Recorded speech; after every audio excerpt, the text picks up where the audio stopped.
What's up, Internet? We are back with more multi-cart stuff for two reasons. Well, three. First, I think it's a little too late in the week to start doing skies. Like, it's Friday, I've just had so much stuff on my plate, I haven't been able to do that. Second of all, I don't have a lot of N64 multi-cart stuff in the hopper, so I figured we should knock more of that out.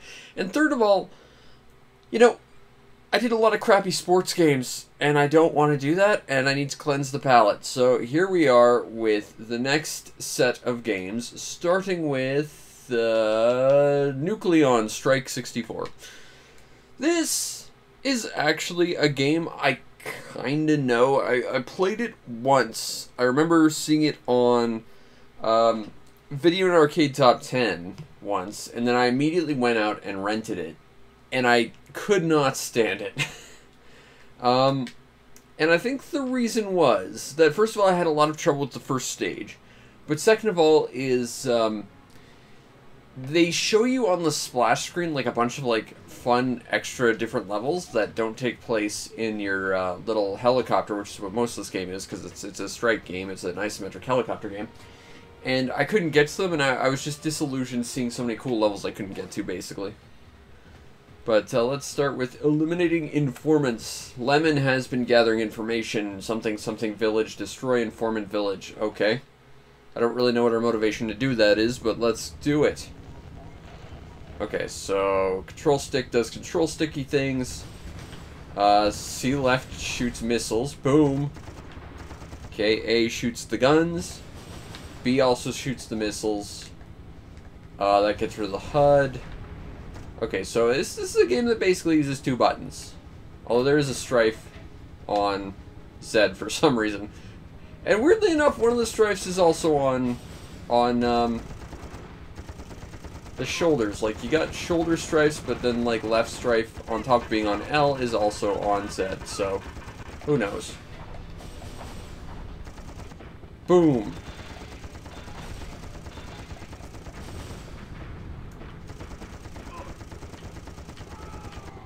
It's fun just mowing people down. They're blue on my screen. Blue doesn't normally denote villainous stuff, though, so... Normally you wait for red stuff to show up. Or, you know, if you're playing TIE Fighter, green stuff, I guess. Oh, there's a thing. Okay, so just hover above the thing, and you get the thing. Got it.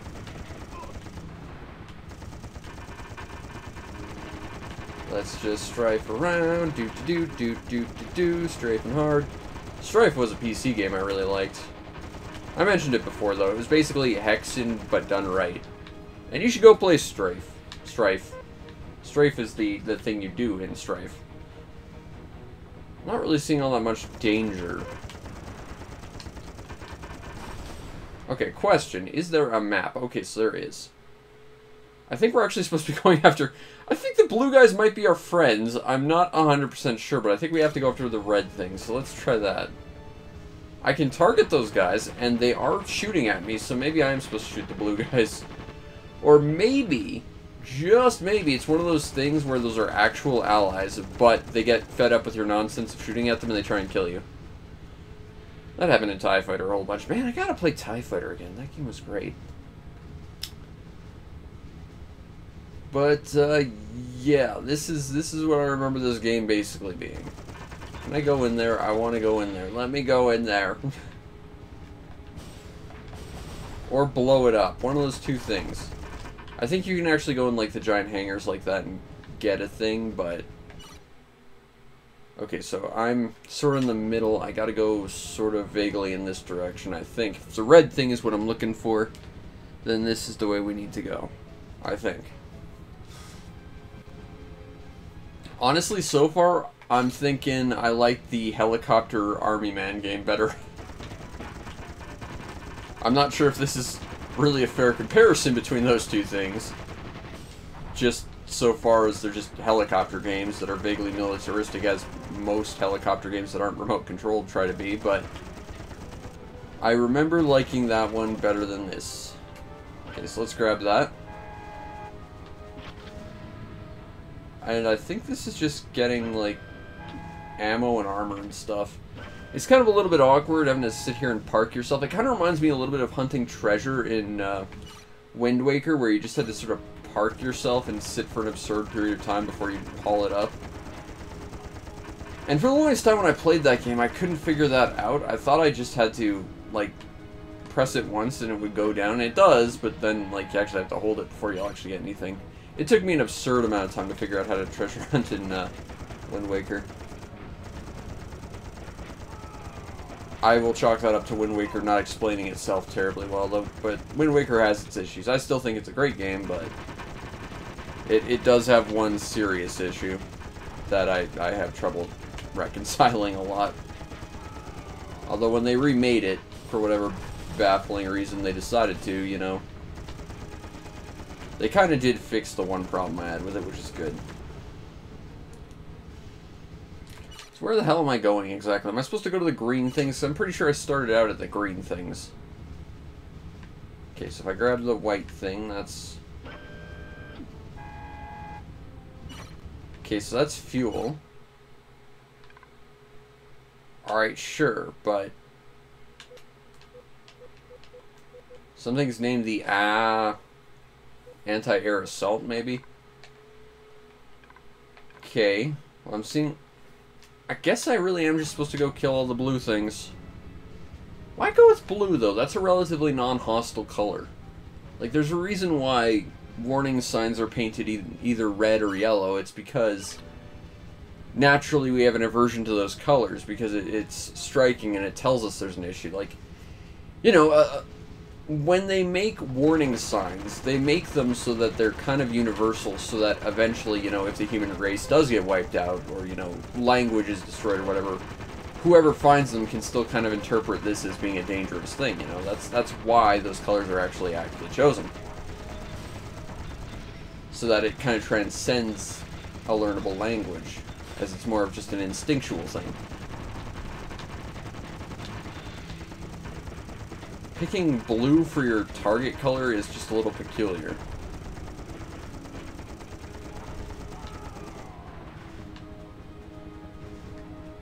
Gonna pick it up, there we go.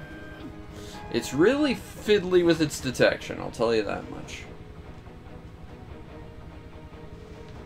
Am I just supposed to blow up this specific building? Oh, no, I'm supposed to kill the guys in it, I see.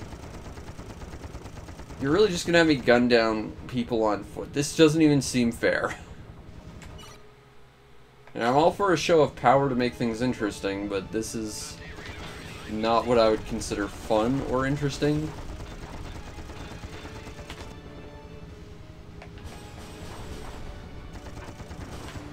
Okay. Looks like I cleared this island out. Alright, well there's a blue thing ahead of us. That's dead. There's not really a way to zoom out the mini-map either. That's a little bit awkward. Alright, so let's go this way.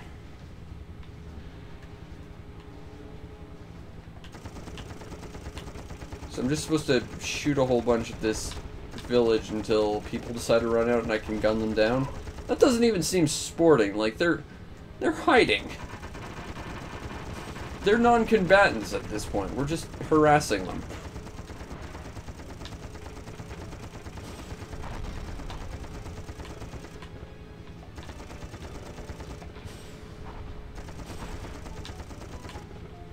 Also, we are running out of fuel. That's not ideal. Okay, we got all the blue things. Mission complete!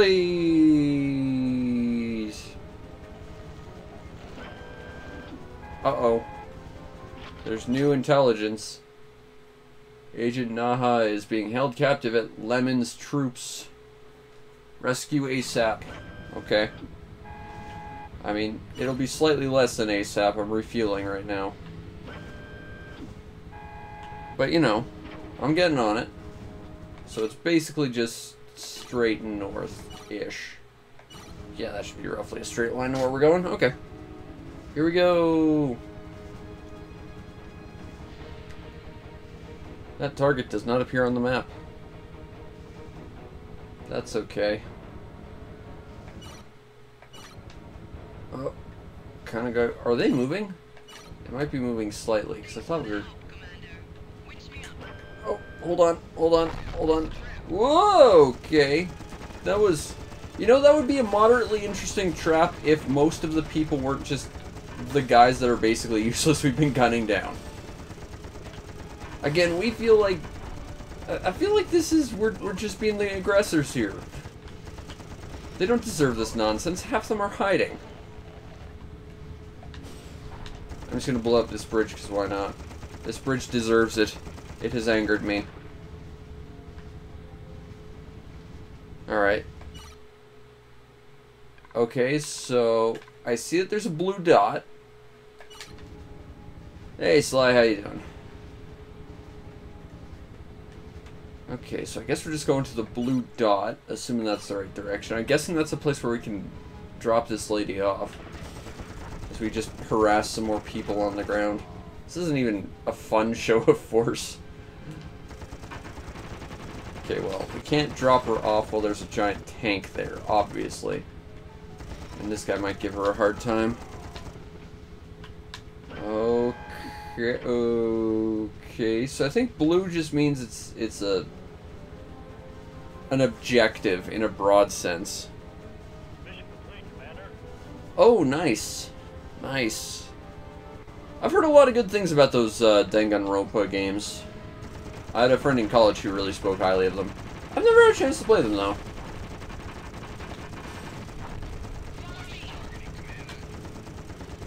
What Capcom brawlers you playing? I assume you're doing that on the, like, Capcom Classics collection thing. Which, while very expensive, is very, very good. Like, the only official way you can play good old Battle Circuit. Yeah, I don't really like visual novels so much. Which is sad, like, I've heard there are some pretty good visual novels out there, but I just find them very boring. They need to have, like, a fun hook or something to make me interested. Although I do remember there was, like, a third-person shootery one where you fought using a megaphone or something. I remember seeing that at a Toys R Us once. Yeah, $10 isn't bad for the Capcom beat-em-up bundle, for sure.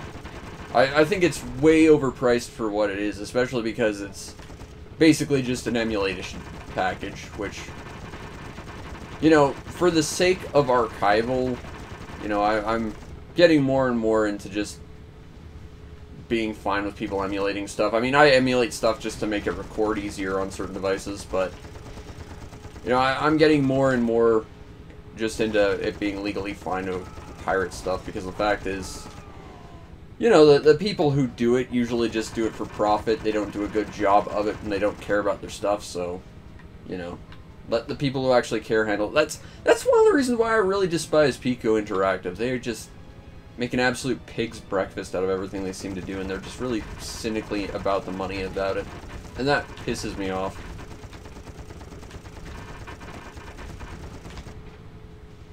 I don't know, but I'm also playing a multi-cart that has all the games ever on it right now, so, you know.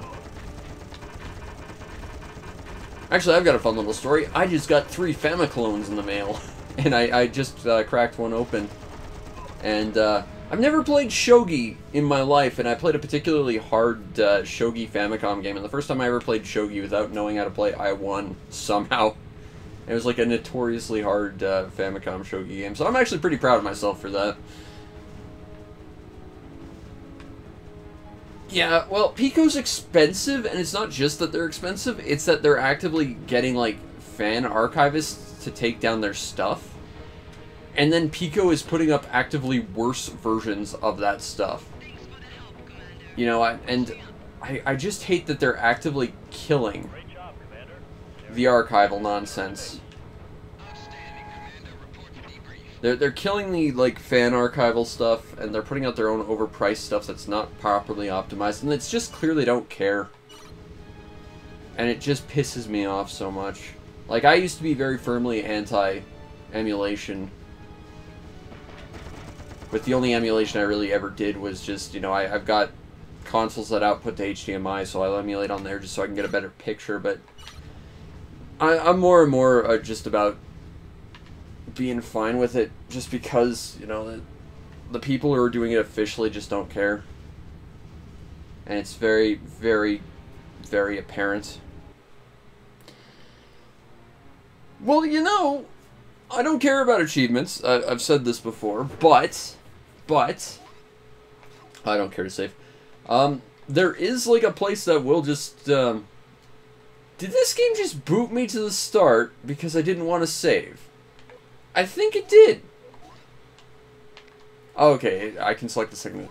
There is an online, like, achievement thing for retro games now, if that's your bag. Heck, a lot of RetroArch consoles and stuff, like, have it as a thing you can just connect and program into it. Which I think is interesting. Like, I don't care, but, you know, I'm sure some people do. And to put retro achievements into games, and it's all like fan inserted, so you know it's a bit hit or miss, I guess. But I mean, I think all achievements are kind of like that anyway. But it's a way to make people care more and more about retro games, so that's cool. But I don't know, I just specifically Pico just makes me angry. Like especially that story about Glover and how they like released a completely unoptimized version and then like actively took down other people's work of Glover. It's just, it's very clear someone's trying to make a quick buck and they just don't care. And it just makes me angry. As an actual archivist, it makes me genuinely pissed off at the world. I will see if I can find a link to that, because I'm sure you'd probably, if you want, you know, Pico stuff to do that, that's at least a way to get around that problem, sort of. And at least it's by fans, so it's got at least a margin, or a certain marginal modicum of effort and competency behind it, I'd like to think. I think I installed it on my RetroPie at one point, but I don't think I ever, like, found a way to properly connect it. So, like, I was ostensibly making progress, but I just could not get it registered with it properly. I'm still trying to figure out how to set up my Odin properly, because I've got most of the stuff I need on it. It's just, specifically the Saturn, for some reason, I can't get the Saturn stuff to work, and the Saturn was, like, one of the two things I was really excited about. Although one of these days, I would love to do a stream of just Dreamcast stuff, so I can show off all the horrible Dreamcast games I own. Okay, that's a thing I can actually drive. I know that for a fact because I remember seeing that, like I said, in the demos and on VNA way back in the day, and I was excited about being able to drive like that hovercraft, but I don't think I'm able to right now, and I'm not sure how to engage it. I think it'll only become available once a certain, like, arbitrary point in the story has passed. Oh, I'll notice that I got like 12 armor. That's not so good. Oh, is that like a pirate galleon? That's a pirate galleon. Why are we fighting pirates like proper swashbucklers with a helicopter? What is this anachronistic nonsense?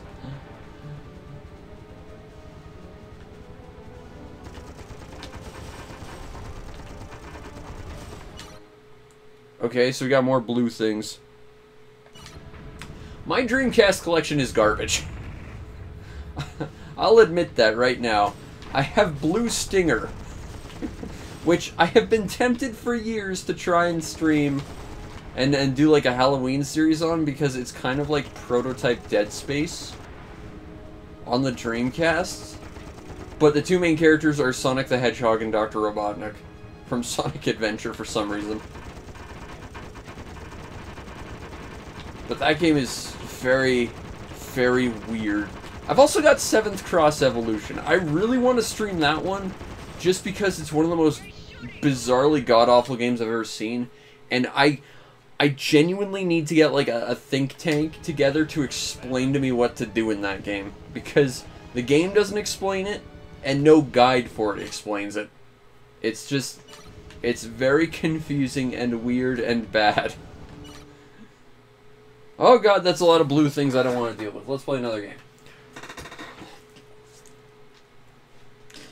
But I also have Mach X, and Mach X is quite good. Also, my brother got me Samba de Amigo many years ago. Although I've also got the Wii version, so, you know. But it's a fun game, although I'm not very good at music games in general. Alright, so next is Offroad Challenge. I don't know this game.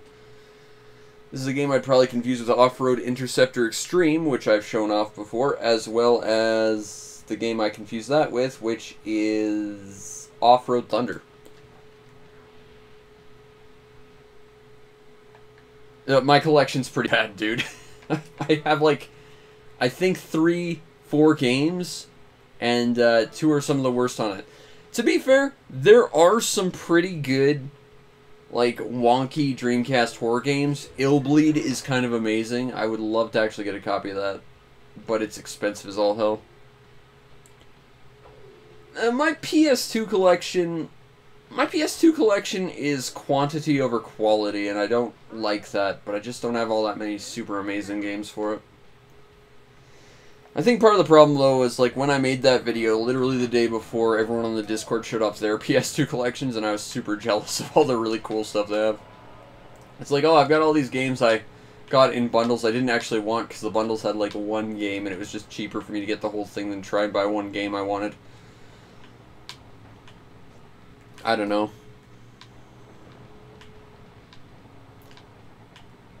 But I'm guessing that's also just my massive inferiority complex showing.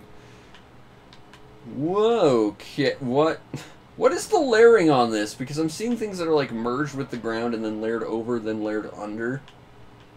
What? Oh, physics. As we've established, physics and I, we have a very strained relationship. Oh, holy shit, they had a hanged guy just in this. What was the rating for this game? I feel like Nintendo wouldn't let that fly. Alright. Okay, well, we're almost in last, but I gotta admit, kind of digging this world. Like, it doesn't... It controls a little slippery, but it's not too bad. I've played worse racing games. It's not exactly Beetle Adventure Racing or anything, but it's certainly not as bad as that, what was it, Ferrari Test Challenge or whatever it was. That was a pretty god-awful game. There was a bunch of really bad racing games on the... What? Just destroyed that airplane. Okay, this might be one of the best racing games ever just because I don't understand what's going on and it's insane and it's just amazing. Stuff's just bouncing all over the place.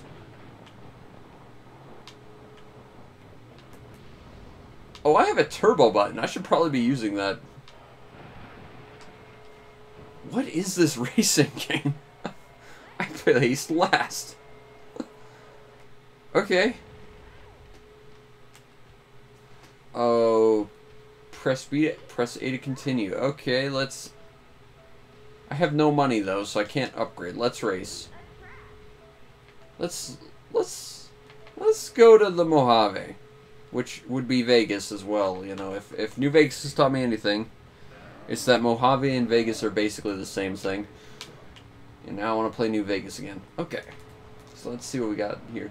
This would be a game I wouldn't mind picking up for like a $5. This wouldn't be too bad. I think it almost feels like an N64 like competitor to like Daytona USA a little bit. Like looking at how it's got like a sort of a mini map in the corner, looking at its stage select features, it feels like it's taking some stylistic nods from Daytona for some reason. But then it has like weird destruction physics and skeletons hanging from the gallows that really should not be in a Nintendo game at this time. And I kind of love it for it. Whoa, okay. Although the frame rate could do with a bit of improvement, to say the least.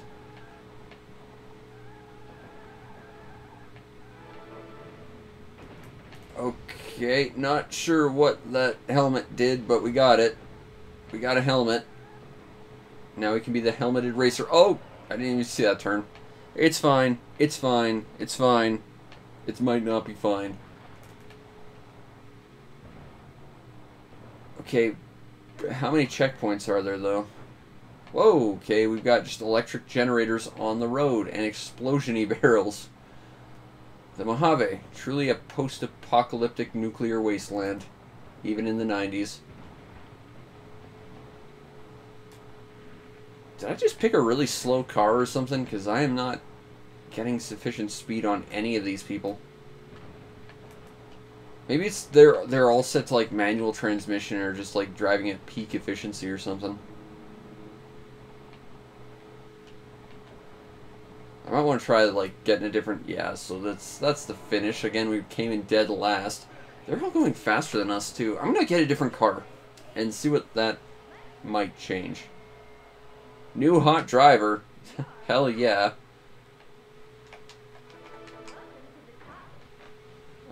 No, I don't care to say best time, thank you. Let's race. Yeah, I'll take the game over. We'll try this again. This is actually kind of interesting. Okay, so let's just play. Let's race. Now, the car we picked was this one, which is kind of an all-roundy. That's pretty fast. Let's go with this one. It seems kind of the fastest. I'll try this one. Auto, because I don't know how to drive manual. And we'll try Baja. Named after this car. Go! Okay, so they all get a fast start but me. But we are at least gaining speed, so yeah, I'm guessing I just picked a car that didn't have half the acceleration of its opponents. Or something. This wouldn't be bad for like $5. I wouldn't pay much more. But I could see this like, what was it, Aero Gauge? That weird hover racing game we played way at the start of this cart. You know, I could put it up there with that. That wouldn't be bad. Or that one specific cruising game I'd like to get a hold of, but it's way too expensive for some reason. Because that is not a great game, nor is it a terribly well-made game, but it's absurdly expensive, but it's kind of interesting, so I kind of want it.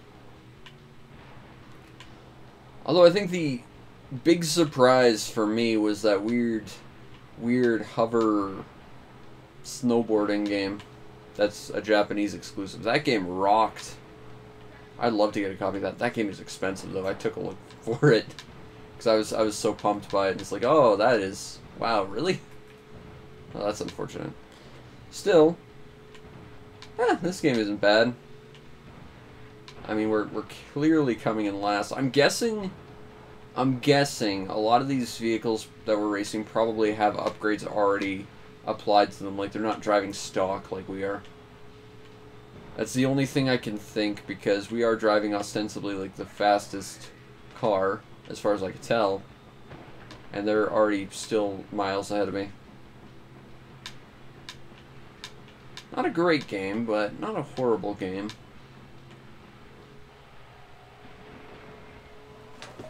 Alright.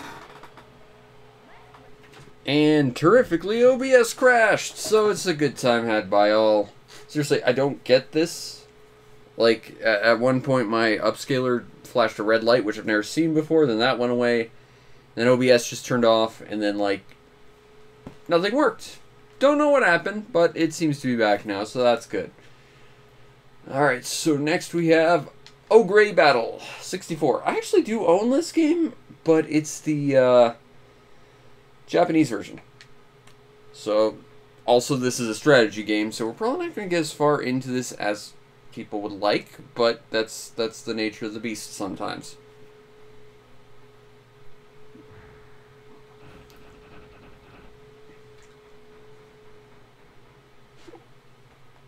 Alright.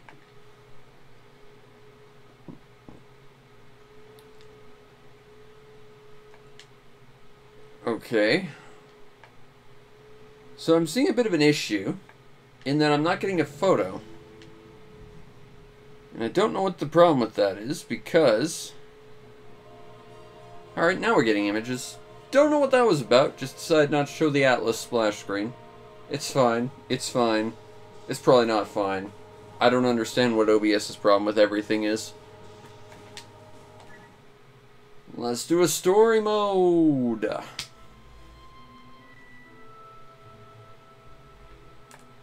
Plot. Oh, there's a time skip, so everything that happened beforehand is completely pointless. It's actually not the case, but I mean, I'm here for short bits of gameplay, not huge amounts of story.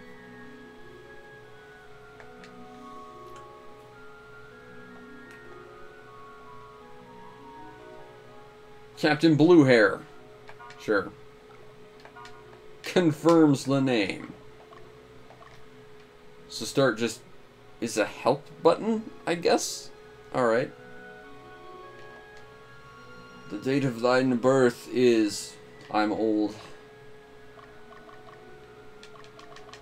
Doesn't loop around, that's weird.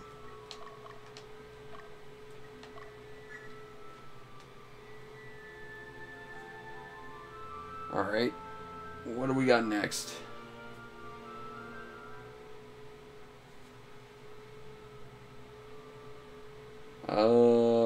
I don't know what Ardor is. We'll go with that.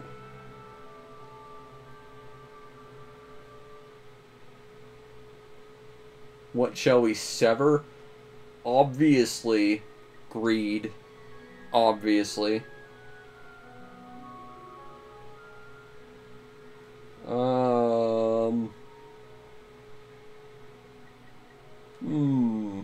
Valor. Valor sounds good. What does this actually do? We'll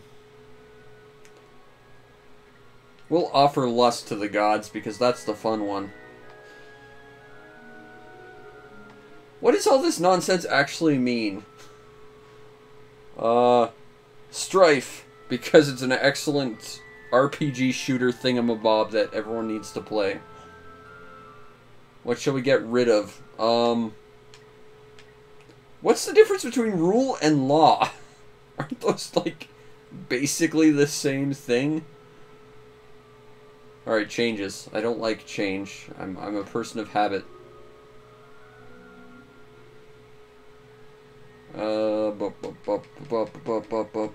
Water.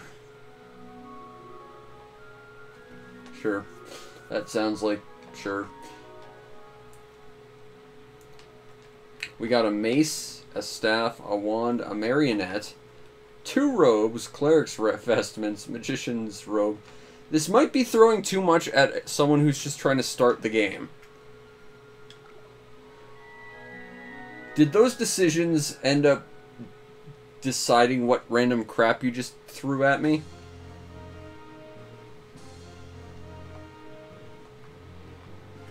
I would suggest giving Strife a go. It's a pretty good game.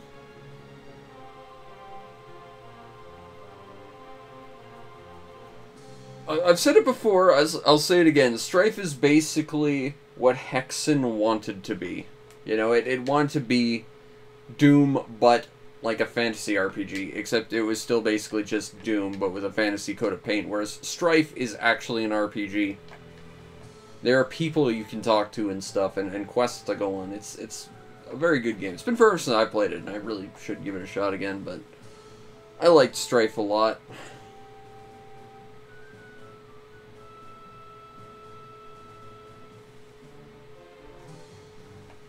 I can't skip this, and this game has a wonky aspect ratio.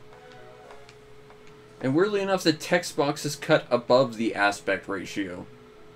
Like, that doesn't even line up with the proper aspect ratio. What's up with that?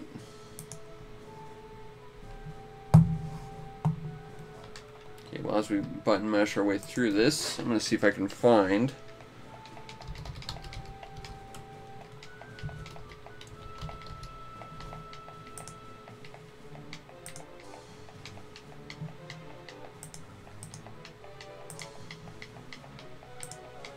And... keep doing stuff, game.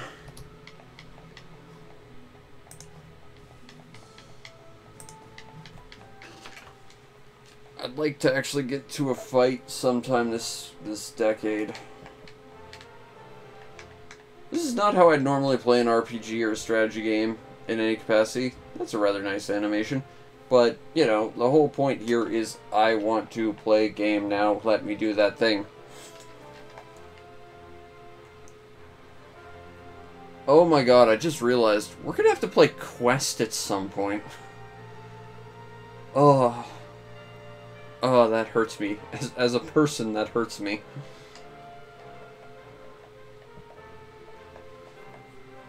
You know, there's this fantastic game called Final Fantasy Tactics Advanced that started with a snowball fight, and it taught you everything you need to do without really forcing a whole bunch of plot on you, and you still got to learn a bunch about your characters.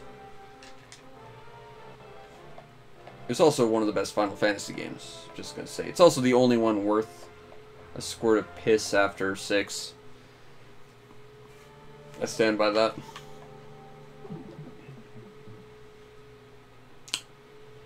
Alright, scene 1, the Southern Reaches.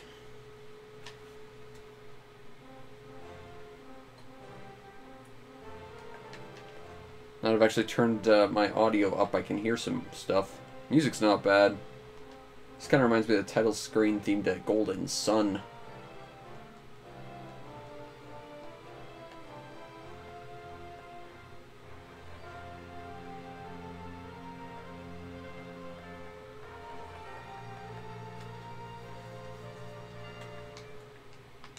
Can I skip the stuff now, please? No. Alright, so. Zemo will be our headquarters. From headquarters, you can dispatch units or order them to retreat. Do not let your headquarters be overtaken. Colored icons indicate strongholds. Strongholds will rest or recover. Blue indicates stuff that you own. Red is what your opponents have. I assume green is neutral that you can capture. And that's what you want to do, is take your opponent's capital. Got it.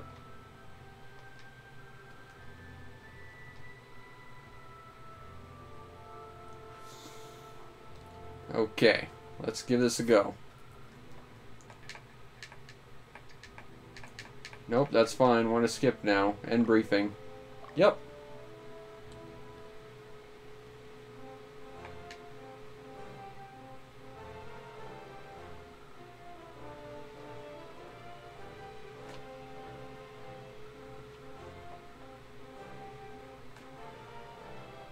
Oh, come on.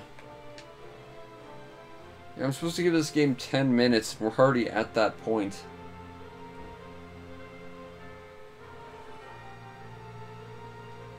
Why do I get to be commander? Because I'm the guy who has blue hair. Therefore, I'm clearly protagonist material.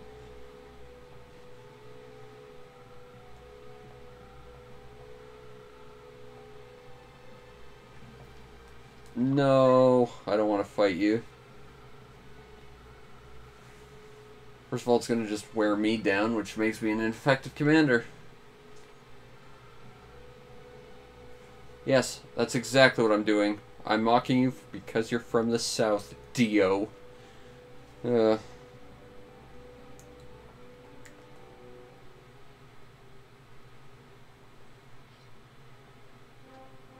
think I see where this plot's gonna go already.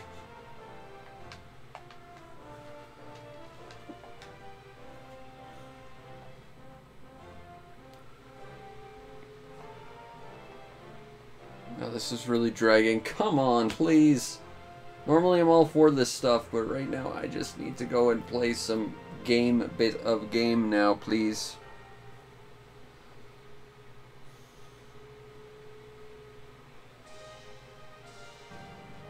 Alright, so we gotta capture that mine. So don't die, don't let your crap get captured. I think we can try to get that done. Alright. So when you move, press A, command, press R. You can organize dispatch. Each command can accompany online explanatory statement called... What do you mean by online? This is an N64 game. I don't... What? Okay. Well, okay. You. I want you to move to this place. Go. Can I speed this up any? I think I'm just stuck waiting here.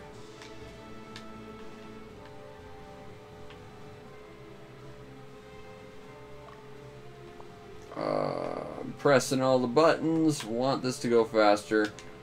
Oh. I can zoom in a little bit. How far can I zoom out, though? I can't make him look like a little ant person. The fact that I cannot speed up the flow of time using a character that moves this slowly is obnoxious.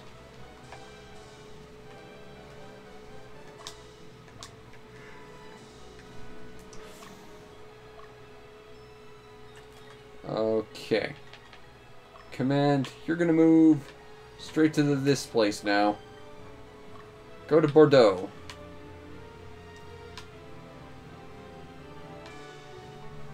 And I'm just gonna watch you do it, I guess. This feels comically slow. Like, there's gotta be a speed up function in this. I can't just... Oh. Hey, we found a sword. Cool. That's definitely worth the slow meandering. Oh, it's not. It really isn't. Capture the place.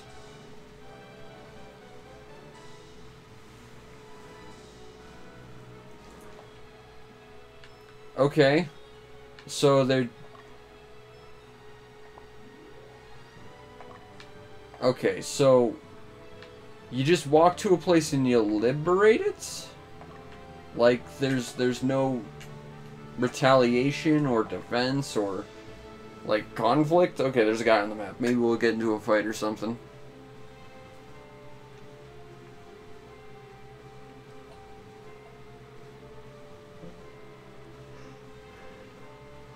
I'm genuinely shocked at how slow this runs. And that there's no, as far as I can tell, speed up function.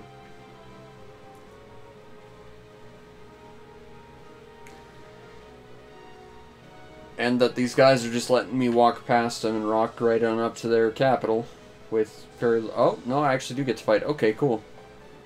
So let's fight the Atois. Ooh, okay, this looks cool. Oh, and it's entirely automatic. Though the rune designs for your character and his team, as well as your opponent's team, that reminds me a lot of Soul Nomad and the World Eaters. And anything that reminds me of Soul Nomad is a good thing.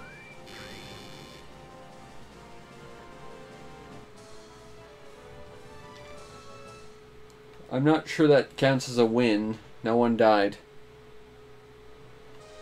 But, alright. We're just going to slowly trundle on over to your base of operations. Wow, this game runs really, really slow. I'm guessing it gets a little more hectic on later levels. Like, they can't all be this slow. But you'll be probably using more than one unit at a time, I assume. Now, I think the issue is we just challenge this guy head on, which could be a problem. Then defeat me, Stablio.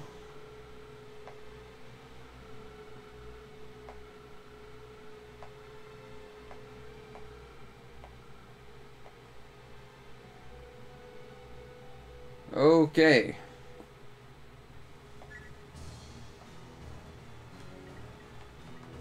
Oh, there's a battle strategy now. Okay.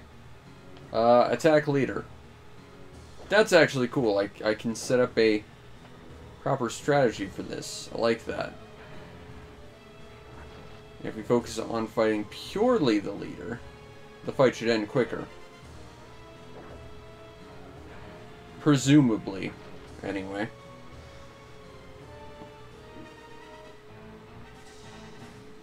How did we lose exactly? I don't understand. What constitutes a loss there?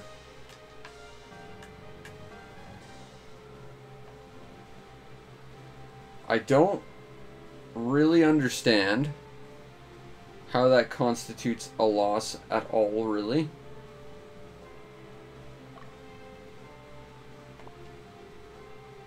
How long are you gonna hang out in a tent? Because we kind of have to get going.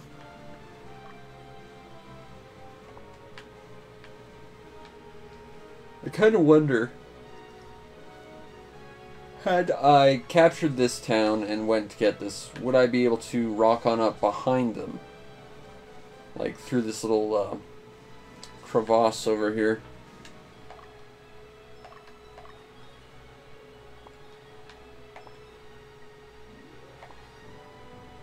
Okay, how long are you going to hang out in camp? Because we really do have to go on. I can't be sitting here forever. And this game's already running really kind of bizarrely slow for my tastes. Even for strategy games, it feels very slow. Alright, let's go! Oh hey, it's that guy we fought earlier. He seems to be, well, just wandering around off in the middle of nowhere. It's fine, I'm sure. Okay, Stablio. Oh crap, okay.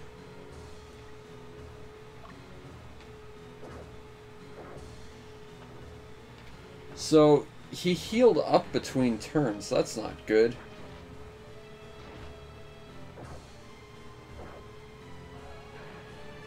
And I'm still not exactly sure I understand what constitutes a loss. Yeah, like no one died there. Both parties had tons of health. How did that constitute a loss exactly? I do not understand that game. Alright, well, we've done 1, 2, 3. Next is, oh god, I thought I got away from this crap. Fine, fine, but we're doing Paper Mario after this. I don't care if we've already done Japanese Paper Mario. I need this. You can't take it away from me. L and R. That's a weird combination of things. I think we've actually already played this, but will be Finland. We've already played this, haven't we? I genuinely can't remember. It's all a blur. Oh, the glowy hockey puck of seizures. Yeah. No, this reminds me of... I'm not even controlling any of this. Well,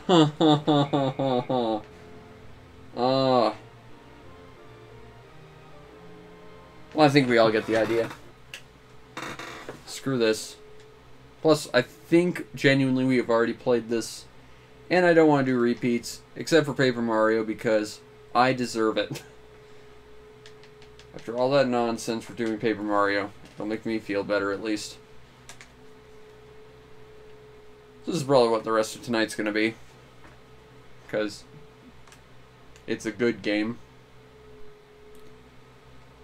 It's a very good game. It's by Intelligent Systems.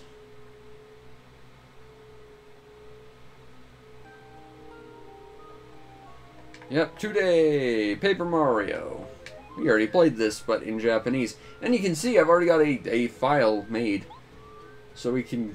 Do we want to continue? We did start this in Japanese already.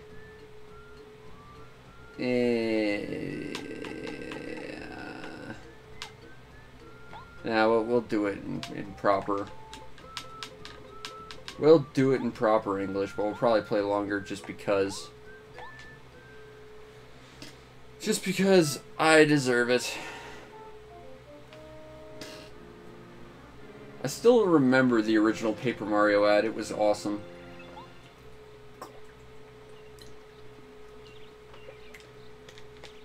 This game had an awesome TV ad.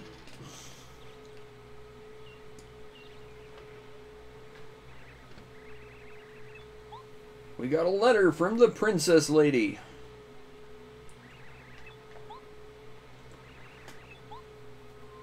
It turns out she's getting turned into origami. Please help.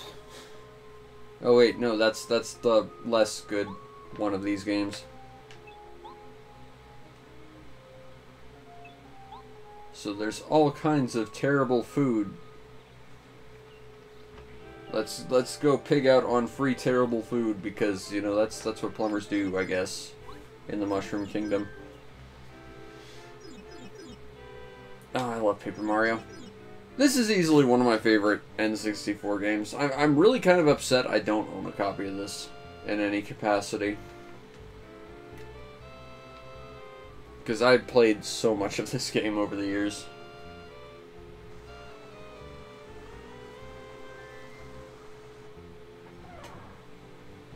Alright. So it's party! And by party, I mean let's go deal with Bowser. Who isn't here yet, but will be here in a moment. But we get to have a little bit of a preview of all the different races in Paper Mario. Nice little preview of all the diverse people who live here from different cultures and stuff. Respect, respect. Kind of like the darkening stairs. It really does remind me of that final staircase in Mario 64 before you fight the final Bowser.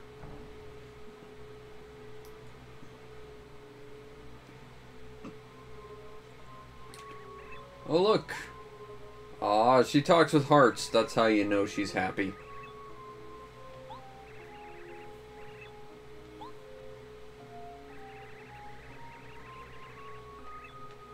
Let's go to the balcony for cake, which is definitely a euphemism.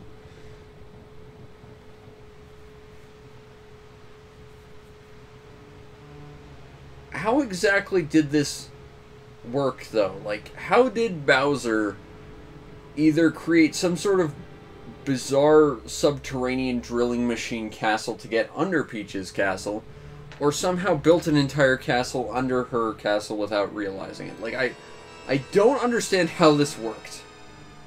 I get that he has the Star Rod, which is apparently, like, fueled by wish power or something, but as far as I know, he only used it to make himself physically stronger. It doesn't really extend to the fact he crafted a entire castle exactly under this one that can somehow fly while being subterranean. I never really thought about it, but it doesn't make a lot of sense.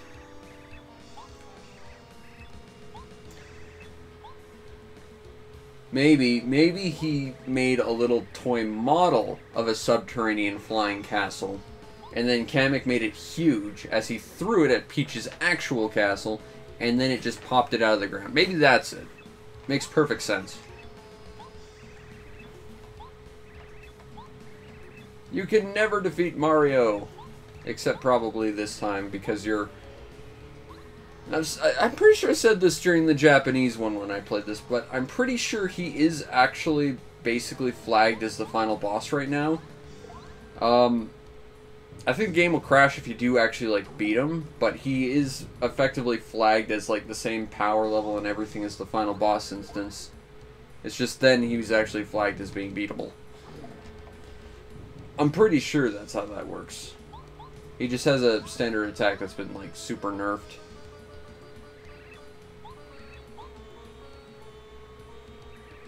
It kind of reminds me of Two Worlds, though, where you could run into, like, the final boss outside the first town. And he was flagged as the final boss then, so if you could find a way to kill him, you just end the game outside the first dungeon in, like, 2 minutes. And it's kind of amazing. And the best thing is, while he would instant kill you, you could take pot shots at him, and he'd throw fireballs at you, and they'd explode. But if you stood next to, like, a random villager, it would aggro the entire villager, or like the entire village on him, and they'd just straight up murder him. Unfortunately, I could not reduce damage on all this. There's some nice animations on Peach, though.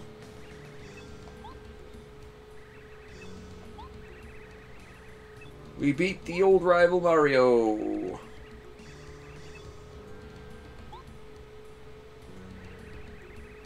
Technically, he's a wizard.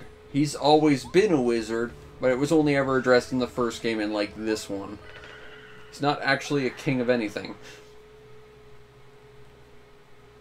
And that's why, when you kill versions of him in the original Mario game, with fireballs, they turn to other enemies when they die. It's because they're actually under a spell that make you think that they're Bowser, but they're not actually Bowser.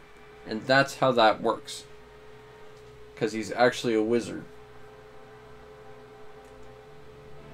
Also, very rarely he's referred to as Karog, apparently. At least according to one book that I have.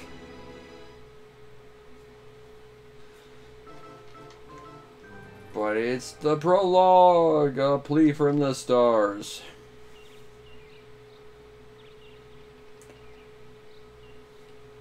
Oh, I just realized, you know, if we're at P for Paper Mario, that means we're going to be getting close to R soon. Which means we can do Rocket Robot on Wheels soon. That's exciting.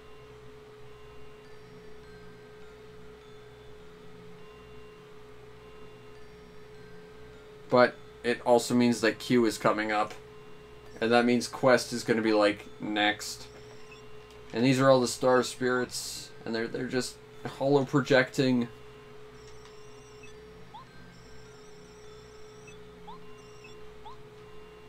But they're only holograms, so they can only revive us enough to be level 1. They couldn't give us full star power yet. Alas.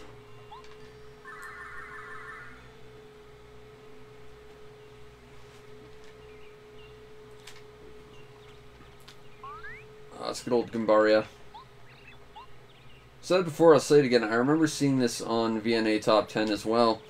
And when I saw it there, they somehow had Goombaria as their follower instead of Goombario, and I've never been able to figure out how they did that. I don't even think there's like a code in the game that can replace the two character models or anything like that, so I don't know how that happened, but I have a very distinct memory of that. And I've always been fascinated with that. He's the eldest star. That means he's the oldest. Because this game had very, very subtle writing.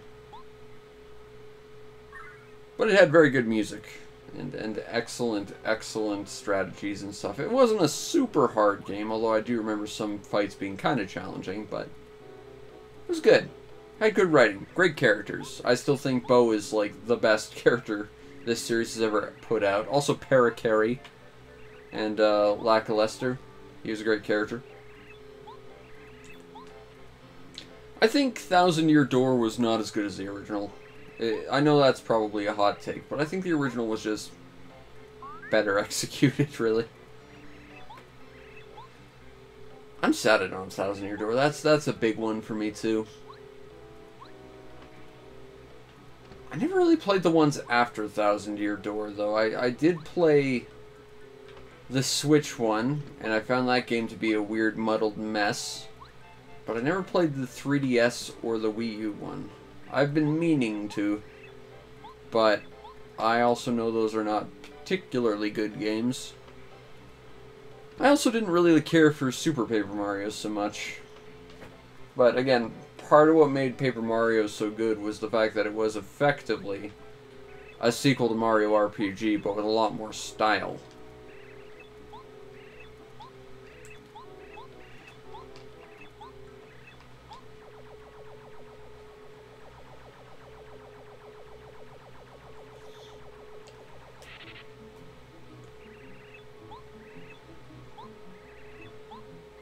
You know, I just want to stress, Kamek here actually effectively completely shoots themselves in the foot here. Because, as we've established, that's actually a stuck gate that can't be opened. And now you've destroyed it, but put a breakable block in its place. Had you done nothing, I would be stuck in this village forever, Kamek. Truly, you are a foolish, foolish fool. That's a really grumpy face. Nobody say gate to me. I never noticed he had such a super grumpy face, like, just after that. That's a nice little detail. I like that. Alright.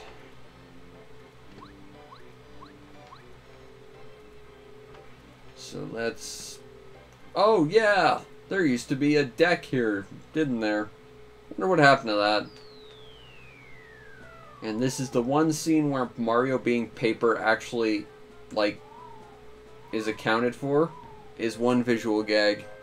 After this, it doesn't really ever come up again.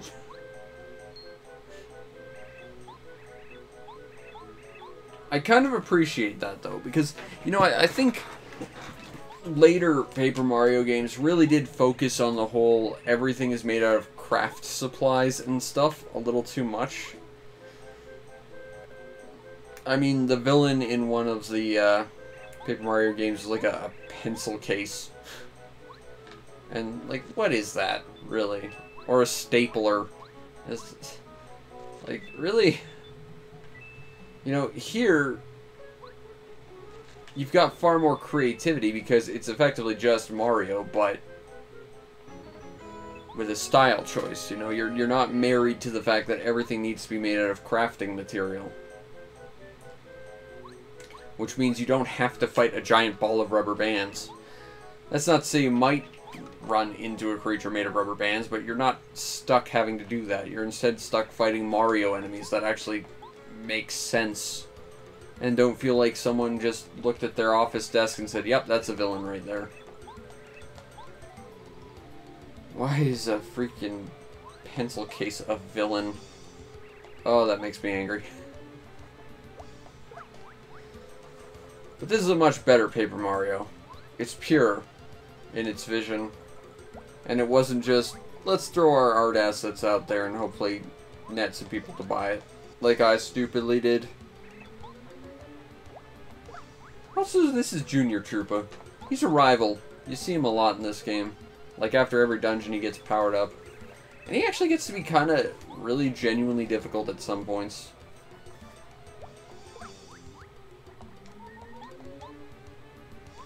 Also badges. This game introduced badges, which is something I've always loved in these games. This is basically why I love Bug Fables so much, because it was basically this.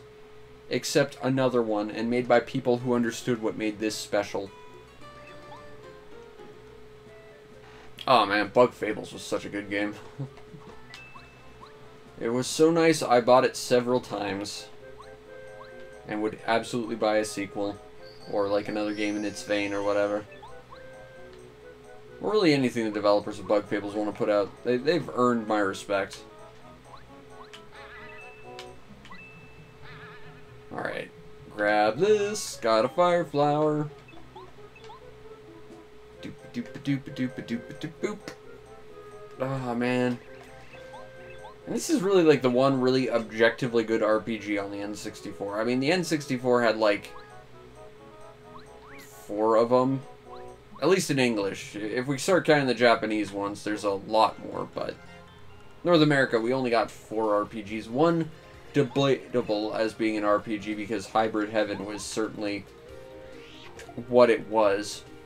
But, you know, this is like the one really objectively good RPG the series or the entire system had. I've said it before, but I'll say it again. As much as I love the N64, I lost that generation hard. Because, you know, I had a Saturn. Except, you know, we didn't get a lot of games for the Saturn. And the one game that would have made the world of difference to me, Panzer Dragoon Saga, only had like 20,000 copies ever printed. And I certainly had never seen it. And then after the Saturn, I got an N64. Well, the N64 only had 4 RPGs to it. I really should have gotten a PlayStation, and I still don't have one. Fortunately, I've got a PS3, so I can kind of play PlayStation stuff. But, you know, back in the day, and it wasn't until about 10 years ago that I actually started getting some PlayStation games. And even now, my collection is very, very small. But, you know, I feel like I missed out pretty hard. I think that entire generation, absolutely, I should have ended up getting a PlayStation. And I kind of regret that I didn't. As much as the Sega Saturn is my favorite console of all time, I think it would have been a lot more enriching for me individually to have a PlayStation just for all the RPGs I'd have access to that I didn't have a chance to.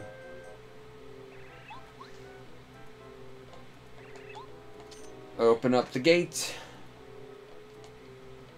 Aw, she's crying. She's just so happy that we're safe, because she was so worried. They have so many little animations in this game. It's just delightful. Yeah, the PS1 was absolutely a must, and I missed out on it entirely. You know, I didn't have a chance to start getting PS1 games until like 10 years ago, and even then my collection is pretty small so far. I really regret missing out on the PlayStation back in the day. I probably should not have gotten the N64. I mean, arguably, I probably shouldn't have gotten the Saturn either. Because I missed out on, like, the bits of the Saturn that really would have been super meaningful to me. Although, you know, Nights in the Dreams did affect my life in a very meaningful way, as did the original Panzer Dragoon. But for the most part, you know, I missed out on so much, even to this day, that I probably should not have. It is Paper Mario. We already did the Japanese version, but look, I've played a lot of sports games in the past 2 days. I've earned this, so we're going to play some Paper Mario, and I'm going to feel good about myself for a little bit. Because of all that crappy sports stuff being done now. Still, I would love to understand how they got Goombaria as their playable partner instead of Goombario, because I distinctly remember seeing that on TV forever ago. And I've never figured out how to do it. Like, ostensibly you can't do it, but I don't think there's, like, a code or anything that lets you do it either. But I distinctly remember seeing them do it on VNA Top 10. You know, forever ago. And it's not like they used, like, prototype versions of the games or anything, because everyone who went on there got to keep their games. They got the full retail releases. So, I don't know. I really wish I knew about that, though. Whoa. And I don't think there's really much actual, like, saved video documentation of VNA Top 10, which is kind of a shame. Also, Gamers. Those were, like, the 2 video game shows I watched a lot when I was a kid. And I just don't think anyone saved really much of that on TV. Or on the internet from, like, VHS recordings and the like. It's kind of a shame. It's definitely a product of its time, though. Alright, so what do we got? We got coin, we got nothing, we got coin, we got swooping Goomba that I bop with a hammer, even though you shouldn't be able to do that because they're flying. Except that guy's not flying anymore. Bop. This is easily one of my favorite N64 games. I wish I had a copy of this. A proper copy, anyway. But, you know, I've got this cartridge. I can have every game on it. And that's fine, too, I guess. It's not quite as authentic to me as an archivist, but you know what? It gives me the ability to play it, so I'm happy with it. Bop.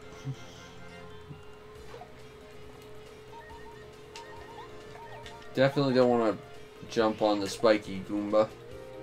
That would be a bad idea. Bop. Unfortunately, this is before I have the ability to counter block and stuff. Which I thought was a really cool idea. Like, it goes back to the original Mario RPG, of course. The fact that you could time inputs to increase and reduce damage. Alright, and that's the first badge that really affects how you can really cheat this game. Because there's a lot of badges and stuff that power up your character when they're in, like, critical condition. And you can do some really dirty stuff if you start stacking that crap. And in fact, Bug Fables, because it was so inspired by Paper Mario, like, they took that to the extreme where you could build your entire team around basically making one character in critical and just going completely nuts and doing like hundreds of damage a turn, in spite of the fact like you'll kill every boss instantly with that. And that's another reason why Bug Fables is such an amazing tastic game, and everyone needs to play it. and why I bought it several times. Oh, I love Bug Fables.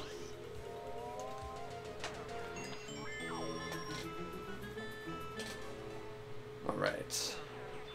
Gonna get myself some coins and myself a heart. Because we're about to get jumped by 2 Super Goombas right about here. It's the red and blue Goombas.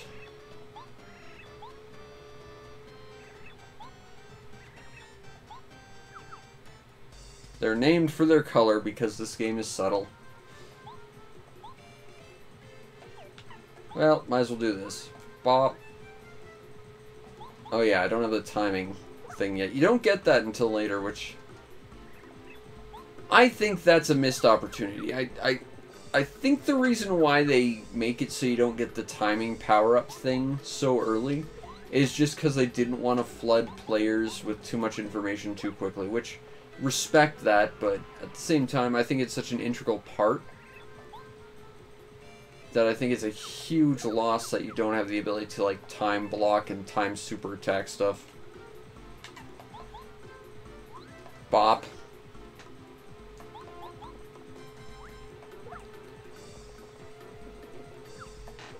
Alright. I can only regular jump now. Bop.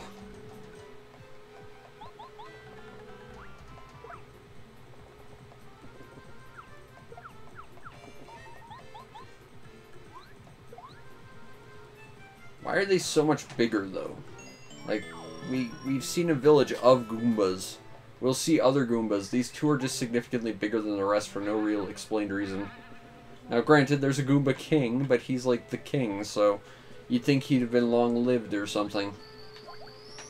Unless he's elected by democracy or something. I don't know how the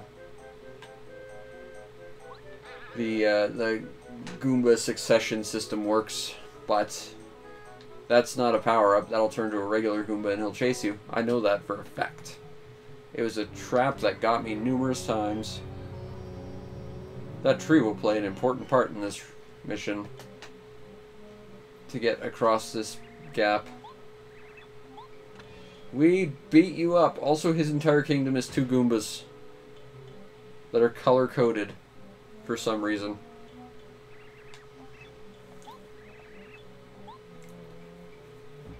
Used to be where a king hangs out.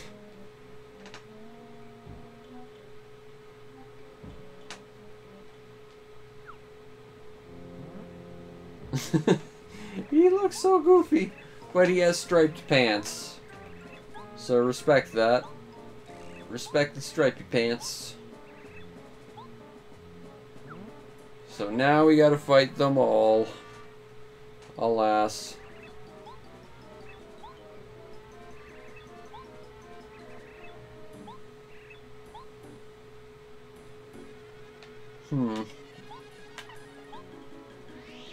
Bop. And now that tree has played its important role in this adventure. Now, if I had one big issue with this game, it's that tattling, like, if you miss a tattle, you just can't get it for bosses and stuff. Now, granted, this particular game, if I recall, doesn't have, like, a compendium like its sequel will, so it has very little point other than telling you how much health your opponent has, but still, you know, I don't like missing stuff like that. It kind of bugs me. 1000-Year Door would fix this by allowing you to pick up boss tattles if you missed them in the garbage cans, which was a nice sort of way to fix it. Also, you're dead. And you were worth 30 star points for some reason. And I do believe we will get ourselves some more FP, because I don't think we're going to get that many badges here.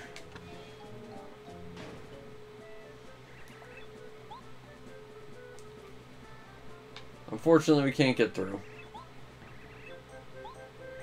But they put the magic self-destruct switch in the grass outside for some reason. Boop!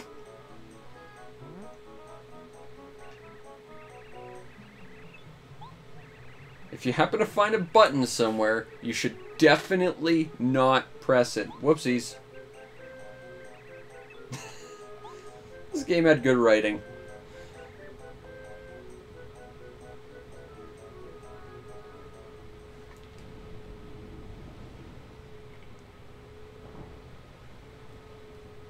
Suddenly the model changed slightly so that you could see a bit of it that's falling apart.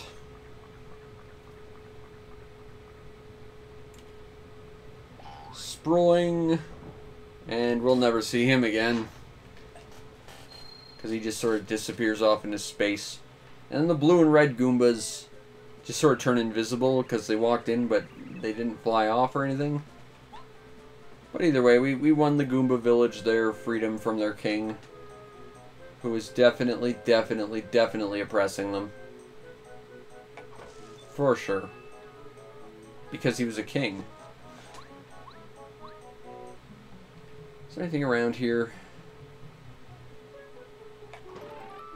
Huh. I didn't think I ever seen that. I never realized there's this little alcovey area. I mean, there's not much to it, but, you know, that's cool.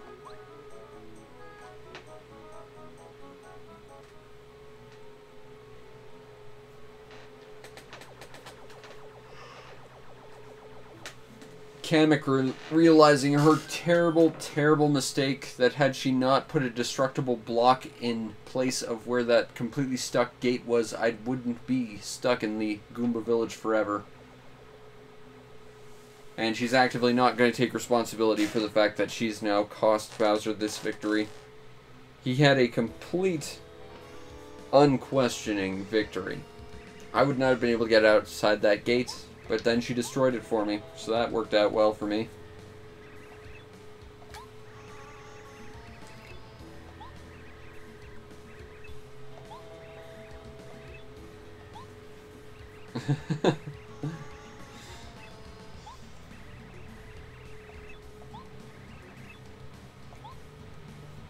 Yeah, he is kind of invincible with that. That's a plot point.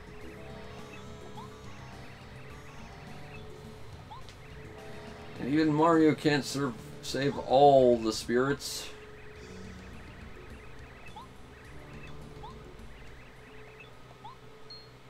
Because we're the Koopa Bros. We're Power Ranger knockoffs. And also Ninja Turtle knockoffs.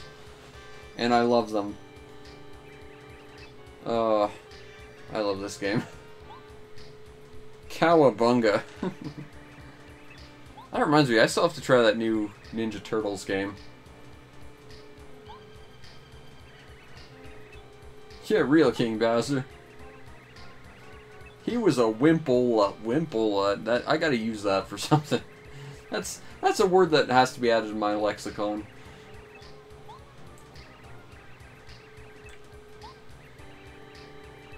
Do the super attack.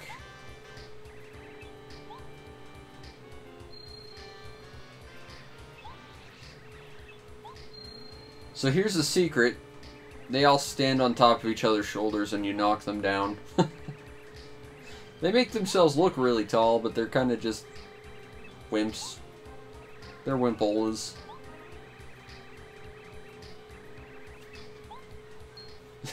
So that star that's in your fortress, since you're all here, who's guarding it? Oh, it's really sad to think about where Paper Mario's gone since this. Oh, I made myself sad.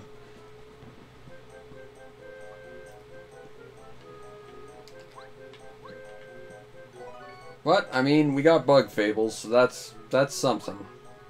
That's a very good something. Bop. Sproing. Got a hidden chest. That has the hammer throw badge, so you can hit flying guys with your hammer, which should not be physical possible, but it is, because you've got hammer throw badge now.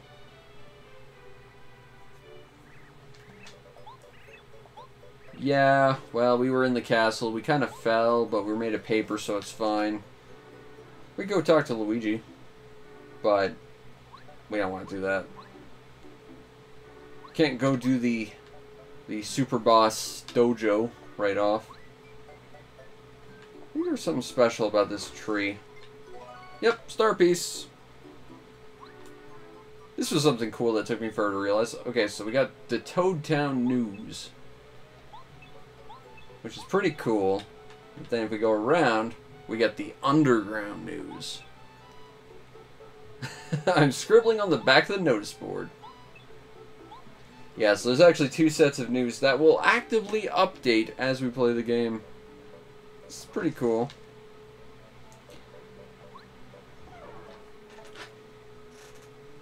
Oh, this place got destroyed. And it wouldn't be the last time. So let's go to the Shooting Star Summit or whatever it's called. Oh, this place is pretty. I really need to record some music from this game. Just for videos. I remember the ice area had a particularly good song to it. But man, this game is just so pretty.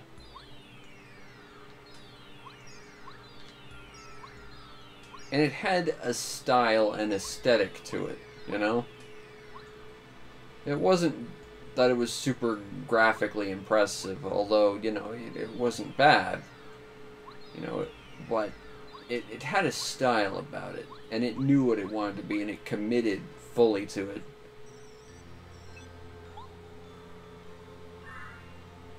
And then they decided it wasn't a style so much as it was a just everything was this. So suddenly you're fighting a pencil case. Not that I'm angry about that and never getting over it.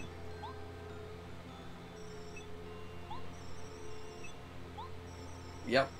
So the Star Rod got stolen. Don't tell King D that. Because it released Nightmare into the world again. So they actually ignore his wishes. He got annoyed by that. So they decided, well, I'm just going to take the Star Rod and solve all my wishes at once. Because the stars sure as hell aren't doing it. And to be fair, that's proactive. Respect that, Bowser. No one else was going to, like, solve your wishes for you, so you did it yourself. Gotta respect that. He's a self-starter, that Bowser. Gotta respect that. And he gets results. Doesn't always win by the end, but he does get results. And he does make stuff happen. You know, say what you will about Bowser, you gotta respect him for that.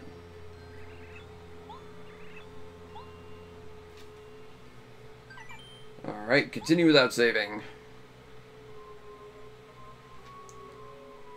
Now this was something I really liked about this game, is you kind of got play-by-plays on both sides of the story. Like, every chapter had an in-between chapter as the princess and her little twinkly star pal Twink. And, you know, she would learn what Mario was doing, as well as get some information that she would pass on to him. And you know, Mario would get that information and power-ups and stuff. And get an idea of where they need to go next. And the 2 stories were interconnected. And even though this is just, like, basically an integral chapter that didn't really accomplish much, it was a nice way to swap out gameplay and keep things fresh. And later on, she kind of gets some very light stealth elements to it, and like a camo system. I quite like the concept of the Princess Peach stages in all this, honestly. That was another thing that really struck me about this game, was just how cool it was that Princess Peach not only got her own segments, but they played totally different.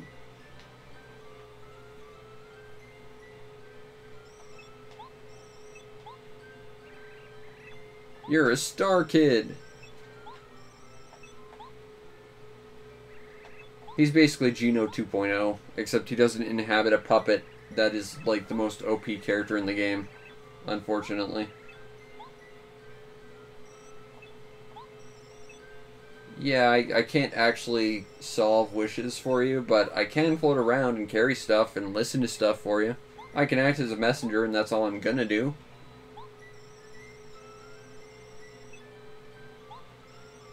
He can't actually do any wishes. He's just kind of a messenger.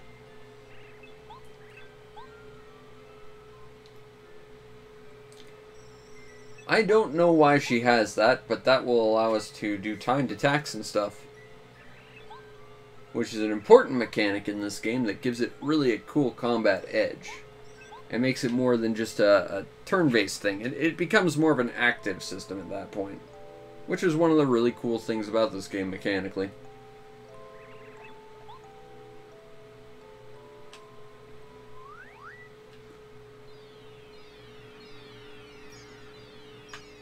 Alright, and off we go! As I walk to the thing as I check my email. Alright. Bonk.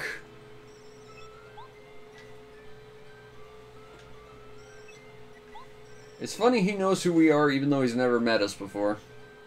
It's fine, I'm sure. But we got the lucky star. So now I can do timed commands, which is awesome. I don't need you to explain, Twink. No, I know what it is.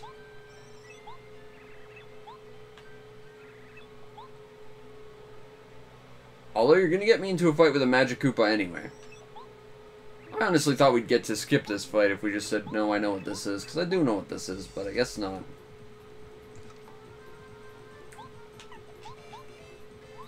Bop.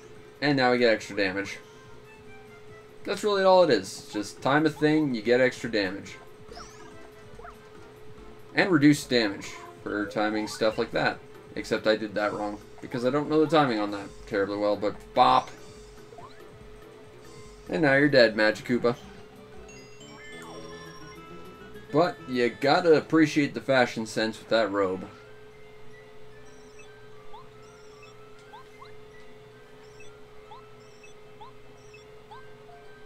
Alright.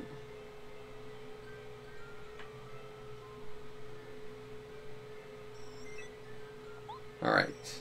She's doing alright. It's important to tell people you're doing okay and just keep people in the loop. I think. But I'm someone who panics when I don't know if people are doing okay, and my brain immediately panics. So, you know. It's good to keep people in the loop just in general, or they worry about you, I find. Okay, so that's kind of the first chapter, but now we get into the first real chapter. I don't know how long we're gonna actually do this for. It's all about 6 a.m., but I'm really just cooling off from all those god-awful sports things. Hey, it's some suspicious evil toads, not unlike the suspicious evil toads in Mario RPG that gave me a huge headache when I was a kid. We definitely should not go, though. And we shouldn't ask Old Man Merlin for help. Well, that's suspicious. Maybe we should just talk to him and ask them why we shouldn't ask him for help. Bop. Because funny writing. I'm not gonna lie. I did not realize for the longest time that that was a mustache that he had. I thought that was like some kind of fancy ribbon because he's got like the little star like experience thing on it. I just thought it was like some kind of stylish ribbon. It's like, no, that's a mustache.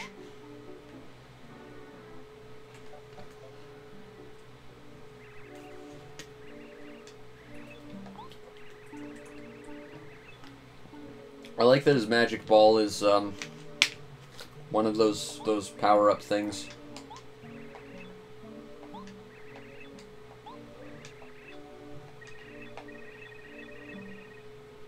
I like that the game is acknowledging that this is boring, so much so that, you know, everyone's asleep. It's like, yep, I'm listening, definitely. Don't quiz me on it, though. Not because I wasn't listening, but because it wouldn't be fair to your time to quiz me.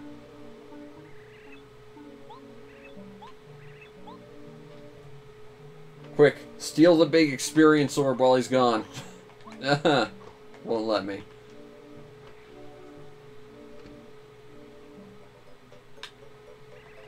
This is probably my favorite Mario game, not gonna lie. Yep, that would be these guys. You're not actually toads. They're the evil cousins of the toads. They're the Froads.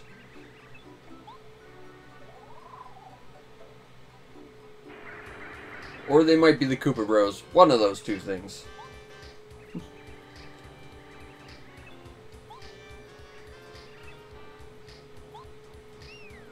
Flee! Oh. Yeah, you're gonna need a blue-shelled Koopa. Man, remember when you could get party members that were like characters and stuff in this game series? That were actual characters as opposed to, you know, just generic NPCs that Nintendo claimed were characters and they really weren't. That was nice. I missed that. That and the whole paper thing was an aesthetic choice and not like a thing that mechanically had to be adhered to. Because no, I really don't care to fight a giant rubber ball man. Or a pencil sharpener, or a stapler, or a Xerox machine. Because that's not interesting to me. In fact, that comes across as incredibly lazy. And, sure, you could make the point that a lot of these villains are basically classic Mario characters, so they're not exactly the most, like, original ideas, but, you know, they're new aesthetic takes on classic designs. They're remixes, basically. That's fine. And they're well-written remixes. To be fair, as much as I dump on the newer Paper Mario games, they still had some pretty solid writing. I will give them that much. I will not give them much, but I will give them that much. Bop. Alright, so we gotta smack you with a hammer. Also, notice that the hammer has a different timed event to the jump. That was one thing I really liked. To keep it fresh, everything had a different type of timing ability, basically. Not just that you had to time it differently, but it was like a whole different sort of like quick time event type of thing. I will never be using that thing, you. But I will take the fright jar. Not that I know what I'd be using it for. But I'll take this, the POW block of justice. And then I'll pop that. And get this. And try not to get murdered by the Koopa. Woo! Ah. Okay, now I really don't know where he is. Okay, so we didn't quite get that. Unfortunate, but... Bop. Should be able to take him out.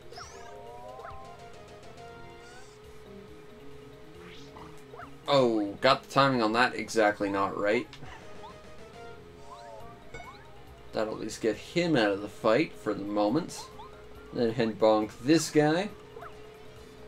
Problem solved. Squish. Bop. I like the characters in this game. Like even just the NPCs and generic monsters, you know. They're redesigned from a classic Mario enemy. It was just well done. Also, there's an enemy up there, so we're not going to bother with that. Bop. We're going to jump on this Goomba. And we'll swap to Goombario to get him, because we can't hit the guy in back with a hammer, because we'd have to run up right next to him, and we'd end up hitting that Goomba. So we're just not allowed, although I timed that wrong, which I think in the entire history of my life is the first time I've ever not gotten the perfect timing on the hammer, because it's so easy. But that just goes to show how inept I am at stuff. But we got ourselves a mushroom, which is delicious in salads. Also a sleepy sheep. And then we want to go down here. But unfortunately we can't get that. We don't have the ability to get that because we can't fly and we can't swim yet. So unfortunately we just can't get that.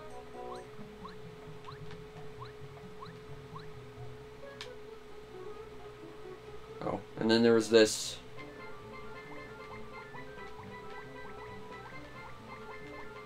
I don't really know why that's there, but that is there, and it's a fast and free way to heal up. Now, if I remember, I can't quite remember, but like these 3 blocks have like a secret to it. Like you have to hit them in a certain order. I can't remember what that order is. Let's take a random stab and say it's this. That was not it. But if you hit them in the right order, a hidden block appears and you get a special badge that costs nothing and changes your sound effects. And there's like 5 of them in the game and they're awesome. Also, fuzzies are messing with the town and they look like this. And they're naughty. And they just stole his shell. What little dicks. Bop. Alright. Got his shell back. No, it would be embarrassing to not have your shell. So let's see if we can help more people. Okay, so there's no fuzzies in here. There are fuzzies running rampant in this place. Don't actually have to do any of this, but we can, so we will.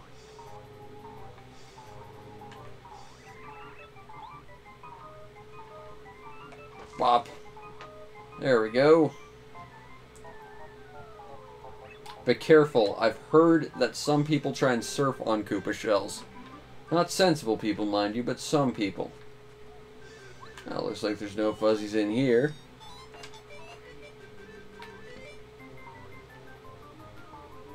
I like that fuzzy design.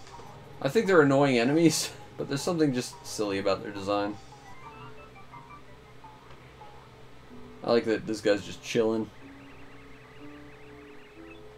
There are bombs at the Koopa Bros fortress.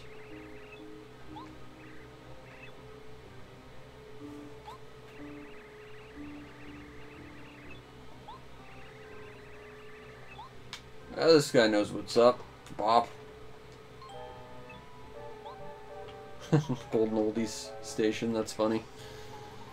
There's just lots of little neat details to this game, too. Oh no!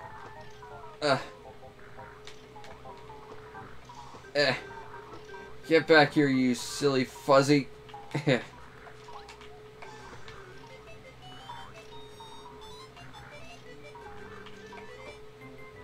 Well, I get the fuzzies. I don't even need to. This is pointless. But at the same time, want to get fuzzies.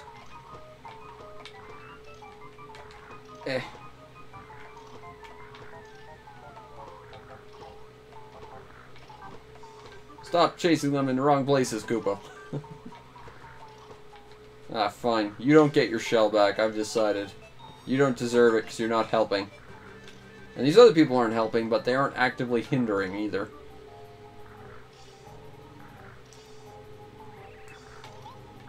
Alright. Got a free coin from that. Ah, it's a fuzzy. I should have known there'd be a fuzzy in the place where there's lots of fuzzies. This guy. This freaking guy, man. This guy has like a quest that takes forever. Because it's like a quest you have to take part in every single chapter. And it's not until like the end that it actually pays off in any meaningful way. You're not wearing your shell. How embarrassing for you. Good old Cooper, though. I like Cooper. I don't like Coops so much, but I like Cooper. So let's help Cooper get his shell back. Alright, let's go smack this fuzzy. Meork. Because that's what fuzzies say, I guess. They say Meork. Ah, they're chasing us. Ooh, health power-up badge. But again, no way to get it because we can't fly. Yet. Okay, I remember this part actually being genuinely hard.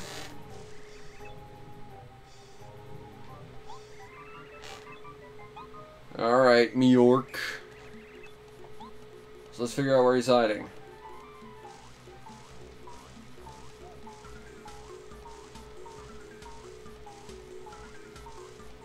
Got it. Bop. Oh no, but he's got spider webs, so he doesn't get rid of it that easily. But that's just a warm-up.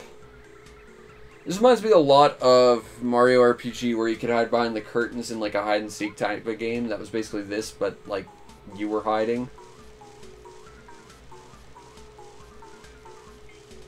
This game really did feel like a proper sequel to Mario RPG. Like, it just got the tone right. It had its own thing going on, but it just had so much going for it, and it just got so much right. So the original Mario RPG, mind you. Okay. It's either this one or this one. This one. Nope. I guess I got that wrong. Okay, I think it's on this one. There we go. I'll take the stupid shell thing, go. Maybe. These guys are silly. They're silly fuzzies.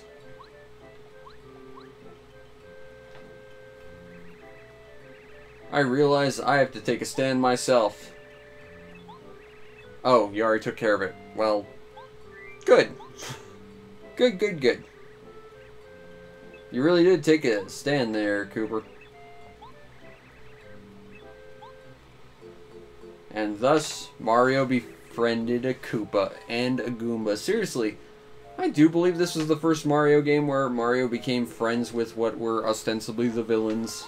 Like, you could be teamed up with Bowser in Mario RPG, but this was the first time, like, your entire roster was just taken up by ostensibly villains. You got to sort of immerse yourself in, like, the culture of all the different races and realize that, hey, not all Goombas and Koopas are actually evil, and that's cool. They actually have a pretty rich and impressive history and culture.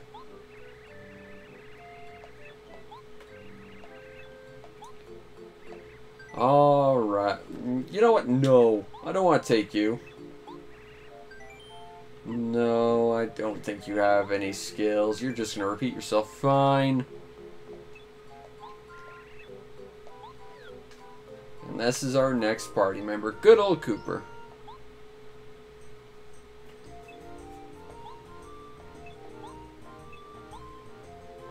We really could have used some Monty Moles or Shy Guys. Shy Guys would have been interesting. Although, to be fair, you know, we do get the Shy Guy toy box area, so we do get to learn a little bit of what Shy Guys are in the Mario universe.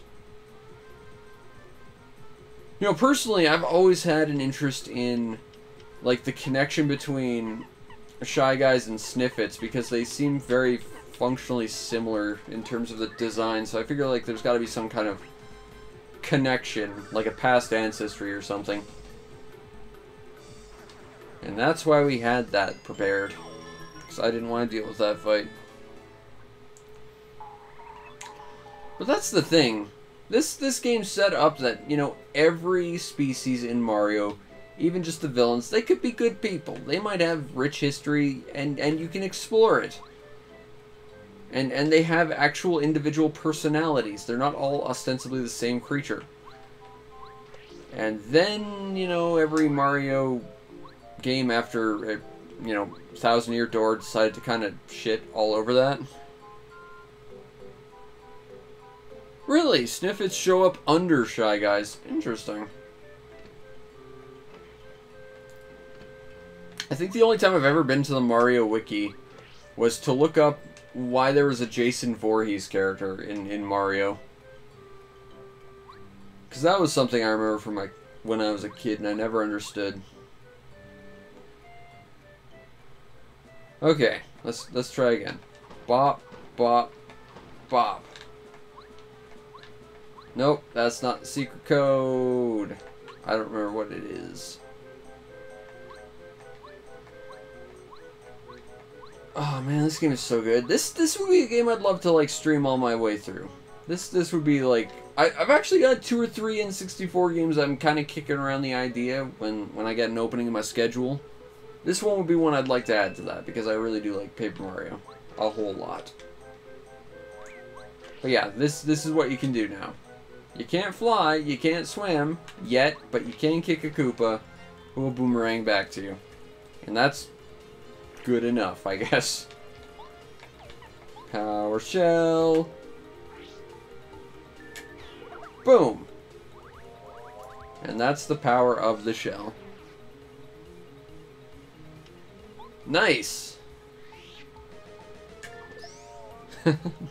It's a good game to get you to affiliate.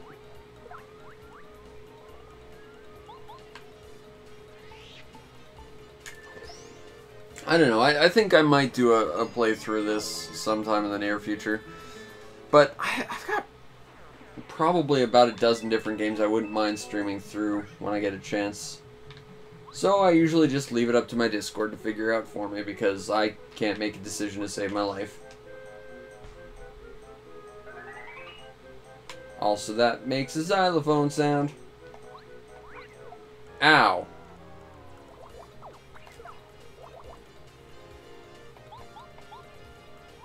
Pop, pop.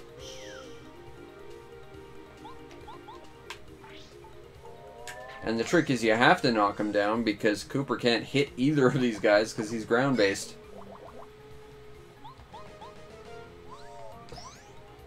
And to prove this point, you can't select it now because you can't do anything.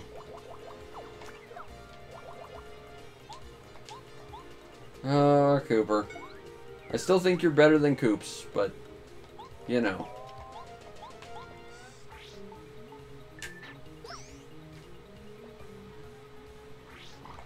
I think Goombella is probably the best Goomba, though. But let me just be perfectly clear. Lady Bo is like the best party member and the best character in all of Mario.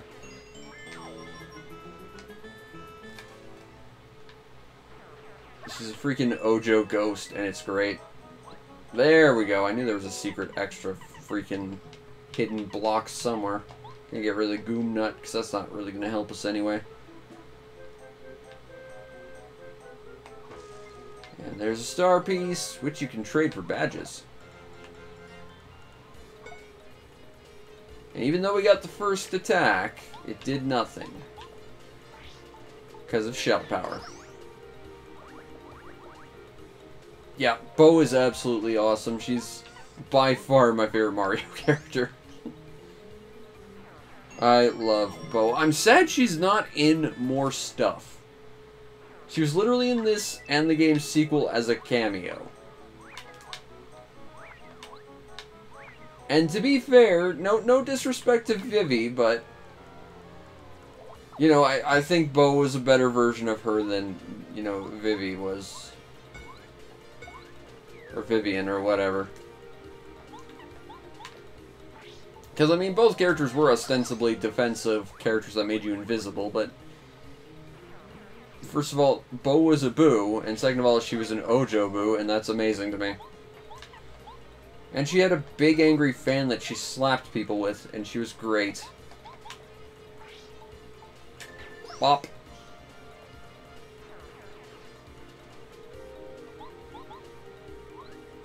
So, basically, Bo needs to be in every single Mario game ever as a playable character. And protagonist. But yeah, I think I'm going to have to put this on my Discord's list of possible things to play in the future.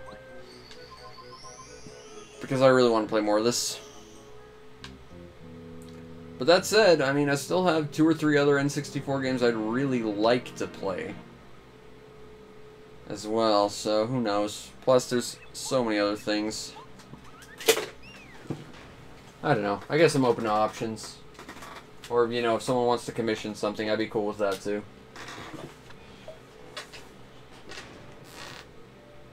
Oh, they've got floating shells, and that plays a part in the future, because there's a stair there, and you can raise it, and then it drags them up, and they become enemies you have to fight. This game is super creative.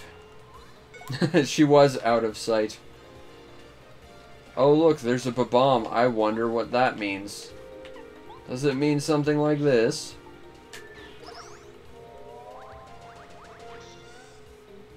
And then we could probably do this. And blow ourselves up. See, and this is why it was a game that required strategy. Because there were numerous different mechanics introduced with various different enemies. It was a very beginner-friendly RPG, but it was also a very complex game at the end of the day. I do love this game.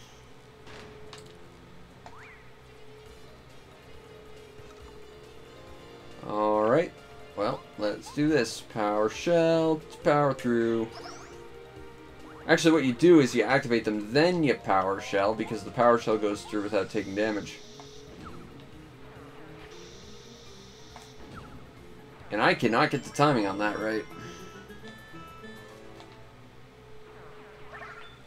Ah! No, go away. Okay, fine. We'll do it this way. Boop! And then shell toss. And Cooper doesn't take damage. There's lots of strategy in this game. I mean, sure, a lot of the high-end strategy is just get yourself down to critical, but, you know, there's micro strategies for any enemy as well.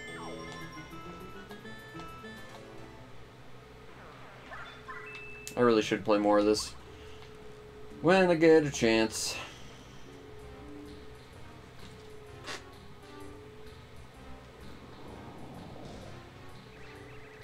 Let's see the great Mario get any further now.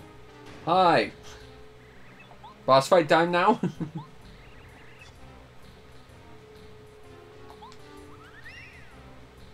What a coward. Now if I recall... Yeah, there's something interesting about this. I'd like to run away just to prove a thing.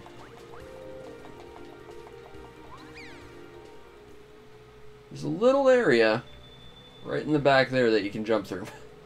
Now, granted, you're not supposed to be able to do that because, as you can see, this wall, it's got some damage. You're supposed to do something to that.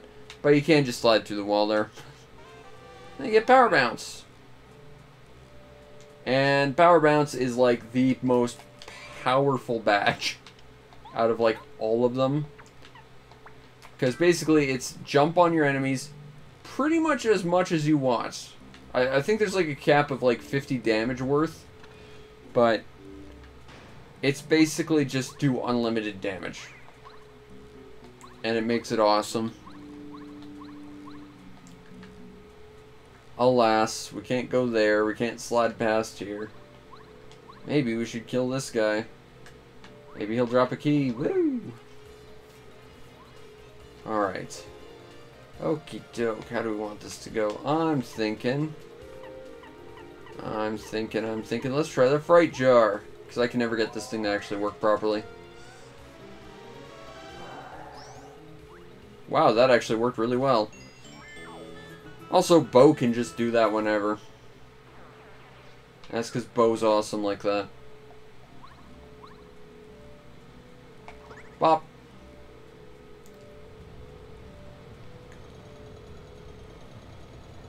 Oop.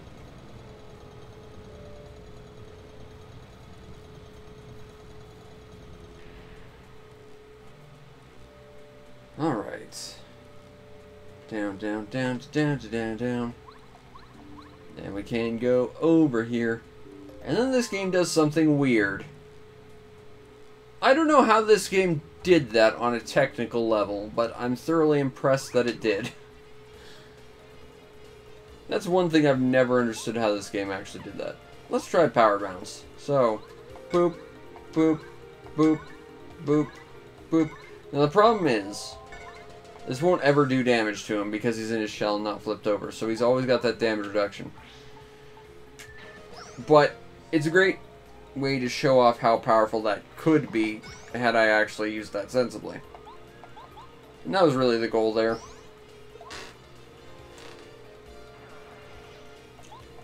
Shell toss.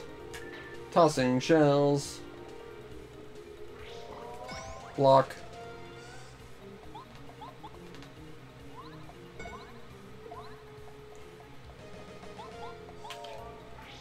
And every enemy you encounter requires a completely different strategy to approach it. Like, this game was just so well thought out.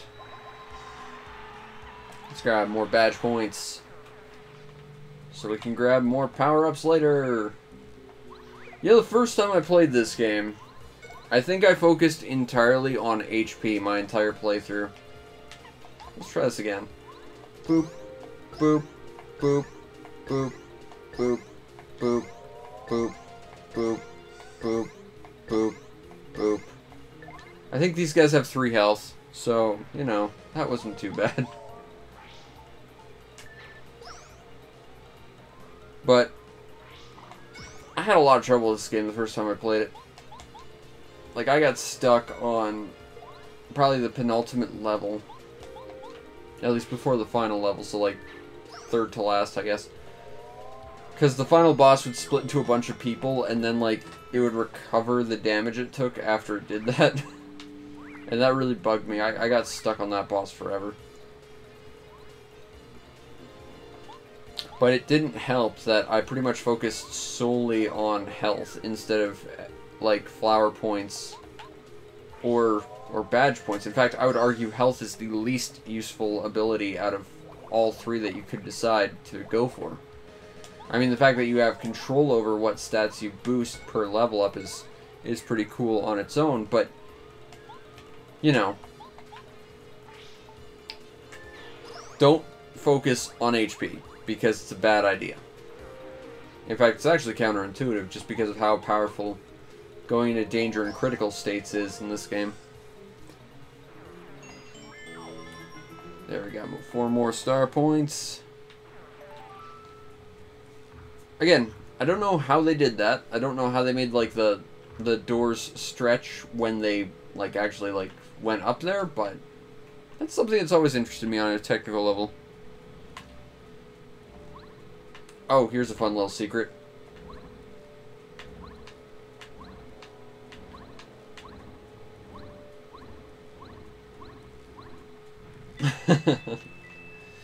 Badge first, then HP, FP. I would say badge, and then FP, and then maybe not HP at all.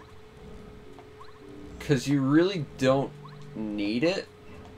I think there's maybe like 1 or 2 enemies that might be able to do 10 hits worth of damage. But those are like super bosses. And even then, if you set yourself up as a build that just uses danger, critical, and multi-bounce, you've kind of got it made, really.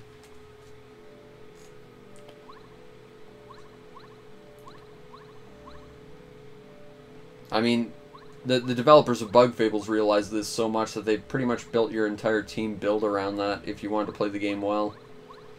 And seriously, if you like Paper Mario, go play Bug Fables, because seriously, it would be a crime if you didn't. It's that good. I mean, it was my game of the year like 2 years ago for a reason.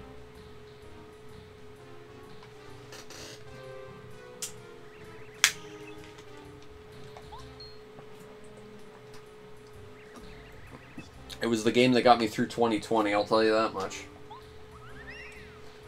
Alright. I don't know what that weird, like, black sludge down there is, but it reminds me of Ganon's castle in Ocarina a little bit. It had a similar kind of effect underneath it, if I recall. But either way, clearly, we're going to ignore that. Because clearly we don't need it. Obviously, it's a big trap that we'd never go for because, oh wait, we can't go any further. Maybe we do need it. Maybe we're the idiots for not going after it. Hooray! Oh.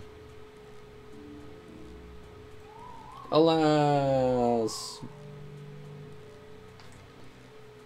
Those Koopa Bros, they were just too smart for us.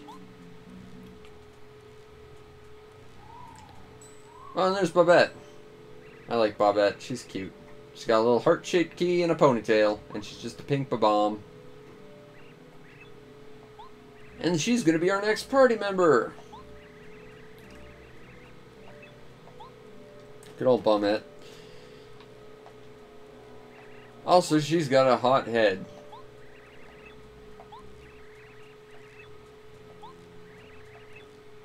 She exploded next to them because she just has a fiery personality like that.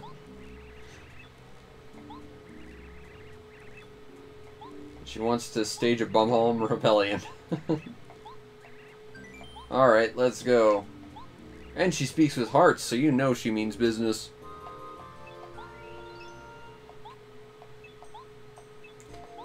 Now, in a later game, you'd just be stuck with a Babam named Babam, because that's Nintendo's, you know, idea of character progression and characterization, but, you know, it's not like Paper Mario games after Thousand Year Door were all entirely crap or anything. Oh wait, yeah, that's exactly what happened. That's right. Not that I'm still angry about that, but I am. A lot. But we did get Bug Fables. Go play Bug Fables. It's quite good. And it's basically Paper Mario, but, you know, for big boys who actually like having a challenge. Because these games are very, very easy. Not bad, mind you, but they aren't terribly challenging. Bug Fables is ridiculously challenging, especially if you go for like the hard mode fights to get all the fun stuff. So she can explode. Better test that theory. I'm not so good at button mashing. Boop. Bop. There you go. The only one I have is the Switch one, and that makes me angry. Like, I am annoyed I do not have a copy of this. Because it's one of my favorite N64 games. Bop. Unfortunately, we hurt our teammate. So she's down for a round.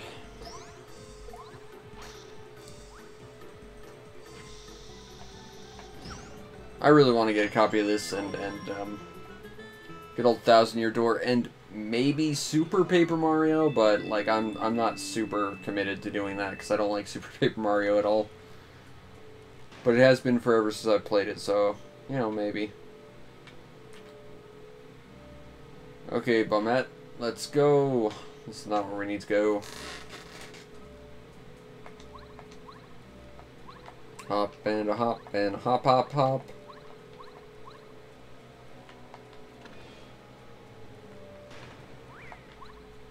But, I mean, Bug Fables is the Paper Mario we all wanted, really. Ow.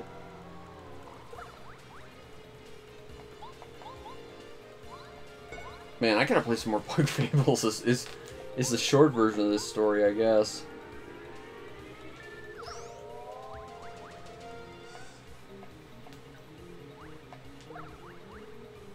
Had kind of the same grade of writing, too. Plus, you had the badges system, you had a bunch of really cool characters. It was a good game. It made me happy. Hey, I timed that right for once.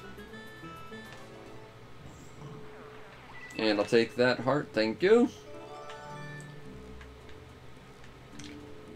Now we could go back. We could go and open up that thing that would get us the badge that we already got. But we don't need to, because there's that magical hole in the wall the game doesn't want you to use that you can use. Because they want an NPC to use it instead of you. But you can just use it.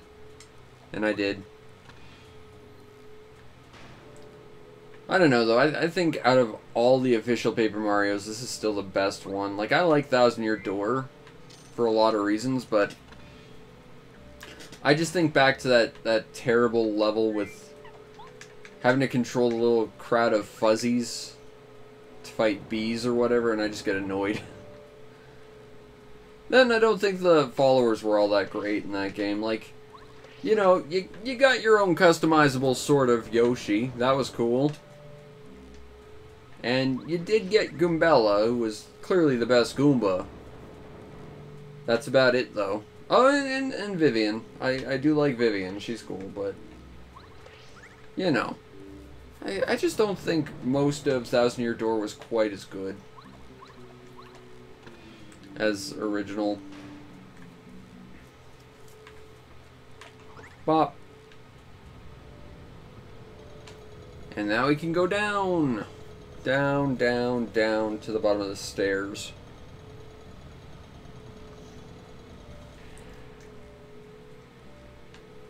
Let's tiptoe past that Koopa. Grab Bobette. Go down here.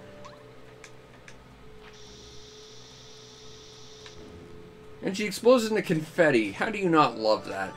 Bobette's awesome. Like, she's no Bo. And as we've established, Bo is the best Mario character ever. But, you know, Bobette's pretty great. Bop. And as I said before, hey look, those floating Koopa shells. They were Koopas. They're panicking Koopas, but they were Koopas. Also, I gotta appreciate the weird sort of, oh, they're not panicking anymore. Run! I like the sort of kelp on the stairs, and the moss growing on it for being underwater. Algae, that's probably the word I'm looking for. It's a neat detail.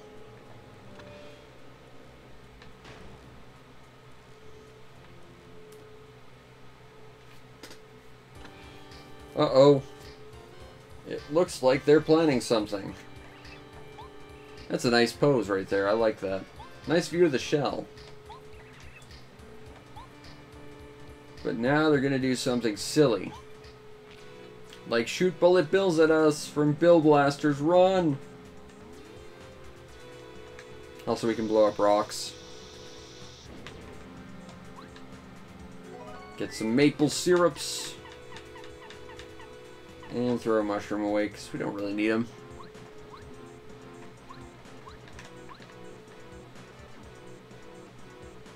Kind of go in order, though. You can kind of... Whoopsie. I was trying to get away from actually having to fight these, so let's run away. If the game will let me... Oh! Not quite. If I turned on turbo, I'd be fine, because I'm not so good at button mashing. Well, that was lucky. Oh, that was not so good, though. Might have to use some healing items. So that mushroom I said I didn't need. I probably could have used that right about now. I can't use items right now, can I? Whoa. Oh yeah, I can. I just can't do it from that menu. That's a little obtuse.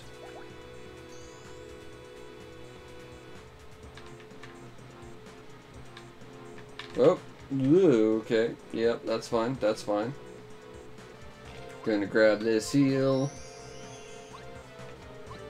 Gonna save the game. That's the tutorial for the save, because we haven't done it yet.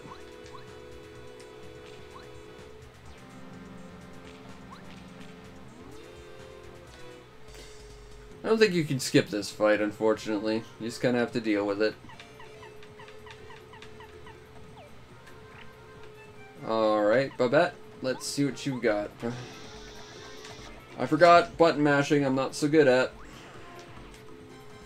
See, the thing is, these guys have a little bit of defense. They're actually going to take reduced damage from everything we do. So Babette's explosiveness is definitely appreciated.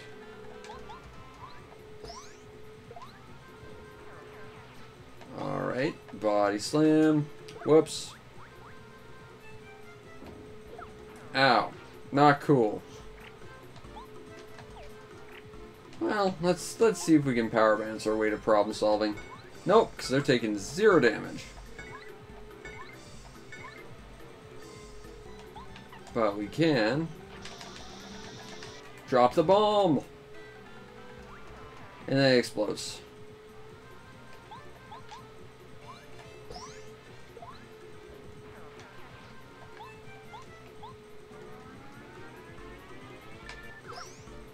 There we go. Now, fortunately, Hammer does do a little bit more damage for... It really doesn't do more damage, but for some reason it gets around, like, basic defense a little bit better for some reason. They never really explain why that is.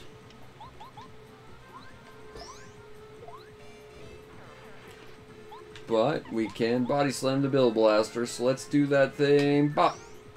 There. Hooray! Grab some delicious, delicious coins.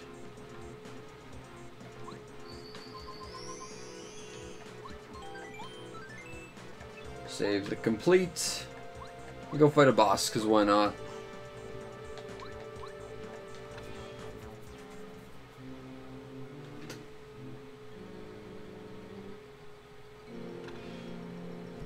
Alright.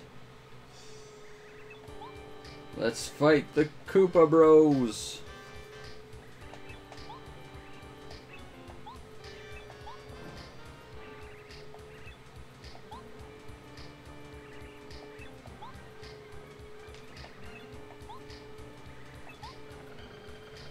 Oh my god, it's Bowser. It's the end of the game already. Who'd have thought? I do appreciate the 3D model they use versus the 2D. That's kind of cool. That's how you know it's not an actual character. It's just a bunch of set piece because it's 3D instead of 2D.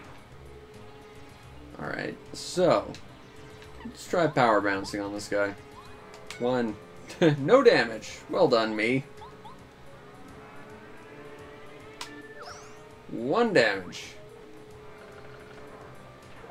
Ow. I mean, where's the Star Rod, Bowser? That you clearly stole.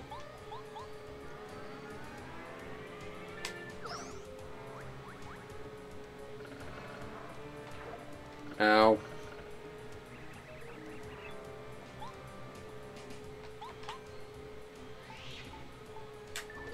Also, you're kind of taking a little bit of a beating there, Bowser.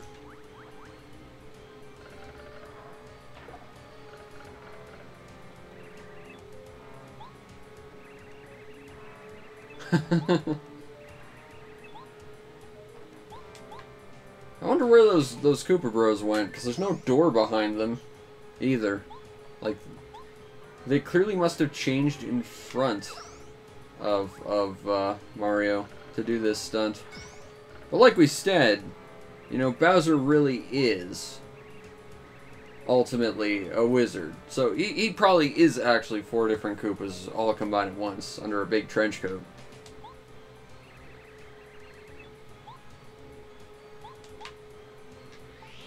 And bop. And bop. I timed that right. There's like a bit of a delay there. And bop. And charge up. And a bop. Oh no! He loved that we turned into them. You'll notice in that shell there was a picture. It's a fun little detail there. Oh no, it was 4 Koopas that always land on their feet. And for some reason the text froze for a sec. Not sure what that was about. This is their secret mode. They all stand on top of each other.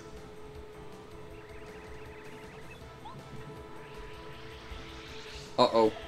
Ow. Okay, that hurt a lot. That's fine. That's fine.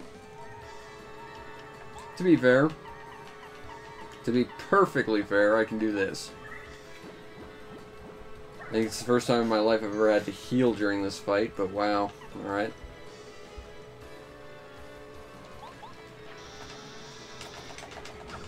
Well, I did that exactly wrong. Still, we knocked him over. And this would be when you want to use good old Cooper. 3, 4, 5, 6, 7. You're dead. I think they have like 5 health each, so it's Really was not necessary, but I'm going to do it anyway. Bop. Also, they have a really kickin' soundtrack. I can't actually hear because I've got my audio on so low, but it's the only time you get to hear this song the entire game either, which is a shame because it's really quite good. Now you're dead, but now there's only 2 of them.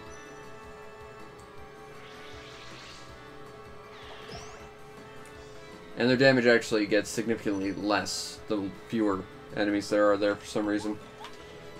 There's not a lot of logic to why that works, but...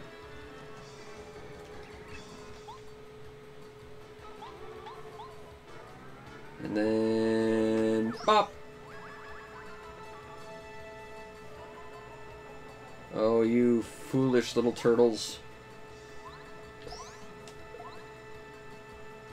You foolish, foolish, foolish turtles. Oh, they're trying. Alright, there we go. There's one left.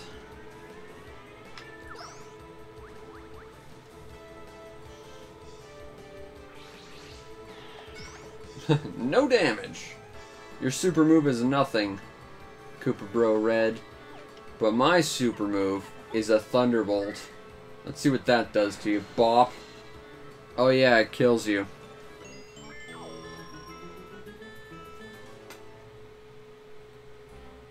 And then they fell to their deaths, never to be heard of again. Oh, or they're in the jail they built. And we patched up the wall, and they've got a little secret picture of Peach, because at least one of them has a crush. And that's quite cute. And that's why Paper Mario is fun. Also, I've been playing this for like 2 hours. And I'm okay with that, because I just like this game. Like I said, this is a game I would like to do a full Let's Play of. But, you know, as someone who did play all that terrible, terrible sport nonsense, I earned this. I've earned the ability to play a little bit longer on a game that's actually genuinely good that I want to play. And that's the first chapter, anyway, of Paper Mario. One of the best games, I think, ever made. Also, as a fun little touch, they actually tried to recreate the stage design of Mario 3. Because that was supposed to be a theater play, and this was sort of like a theater play combined with a storybook.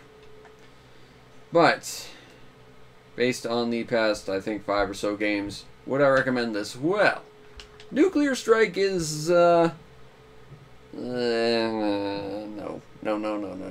Offroad Challenge, if you can get it for cheap, it's not a bad little game. Ogre Battle is... If I had a lot more time to play this, I'd probably enjoy it more, but it just doesn't make a lot of sense to me. Olympic Nagano 98, I think we already played, but either way, it was not fun. Paper Mario absolutely slaps, though. This is like one of the objectively best games on the system. It is by far the only really objectively good RPG on the system, and it's well, it's a very special game to me. Based on these past 5 games, yes, but pretty much just for Paper Mario. The rest of it can pretty much just go away forever. But next time we do multi-cart nonsense, we'll be back with Paperboy 64. This is a game I ended up seeing a whole bunch in rental shops, but I never had a chance to play myself, so that'll be interesting. But anyway, I hope you all enjoyed, and if you did, follow the stream to know we go live, because we try and stream as often as possible. Might be back tomorrow, not sure, but we'll definitely be back Sunday afternoon for more Skylanders, so look forward to that.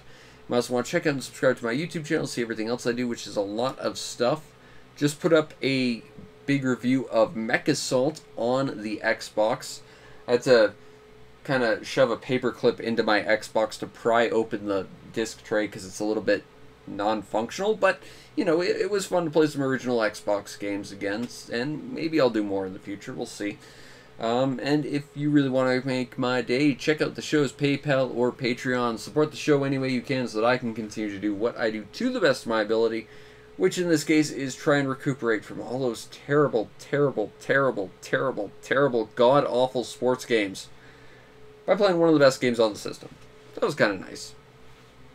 Anyway, I hope you all enjoyed, and I'll see you next time. Peace out, Internet.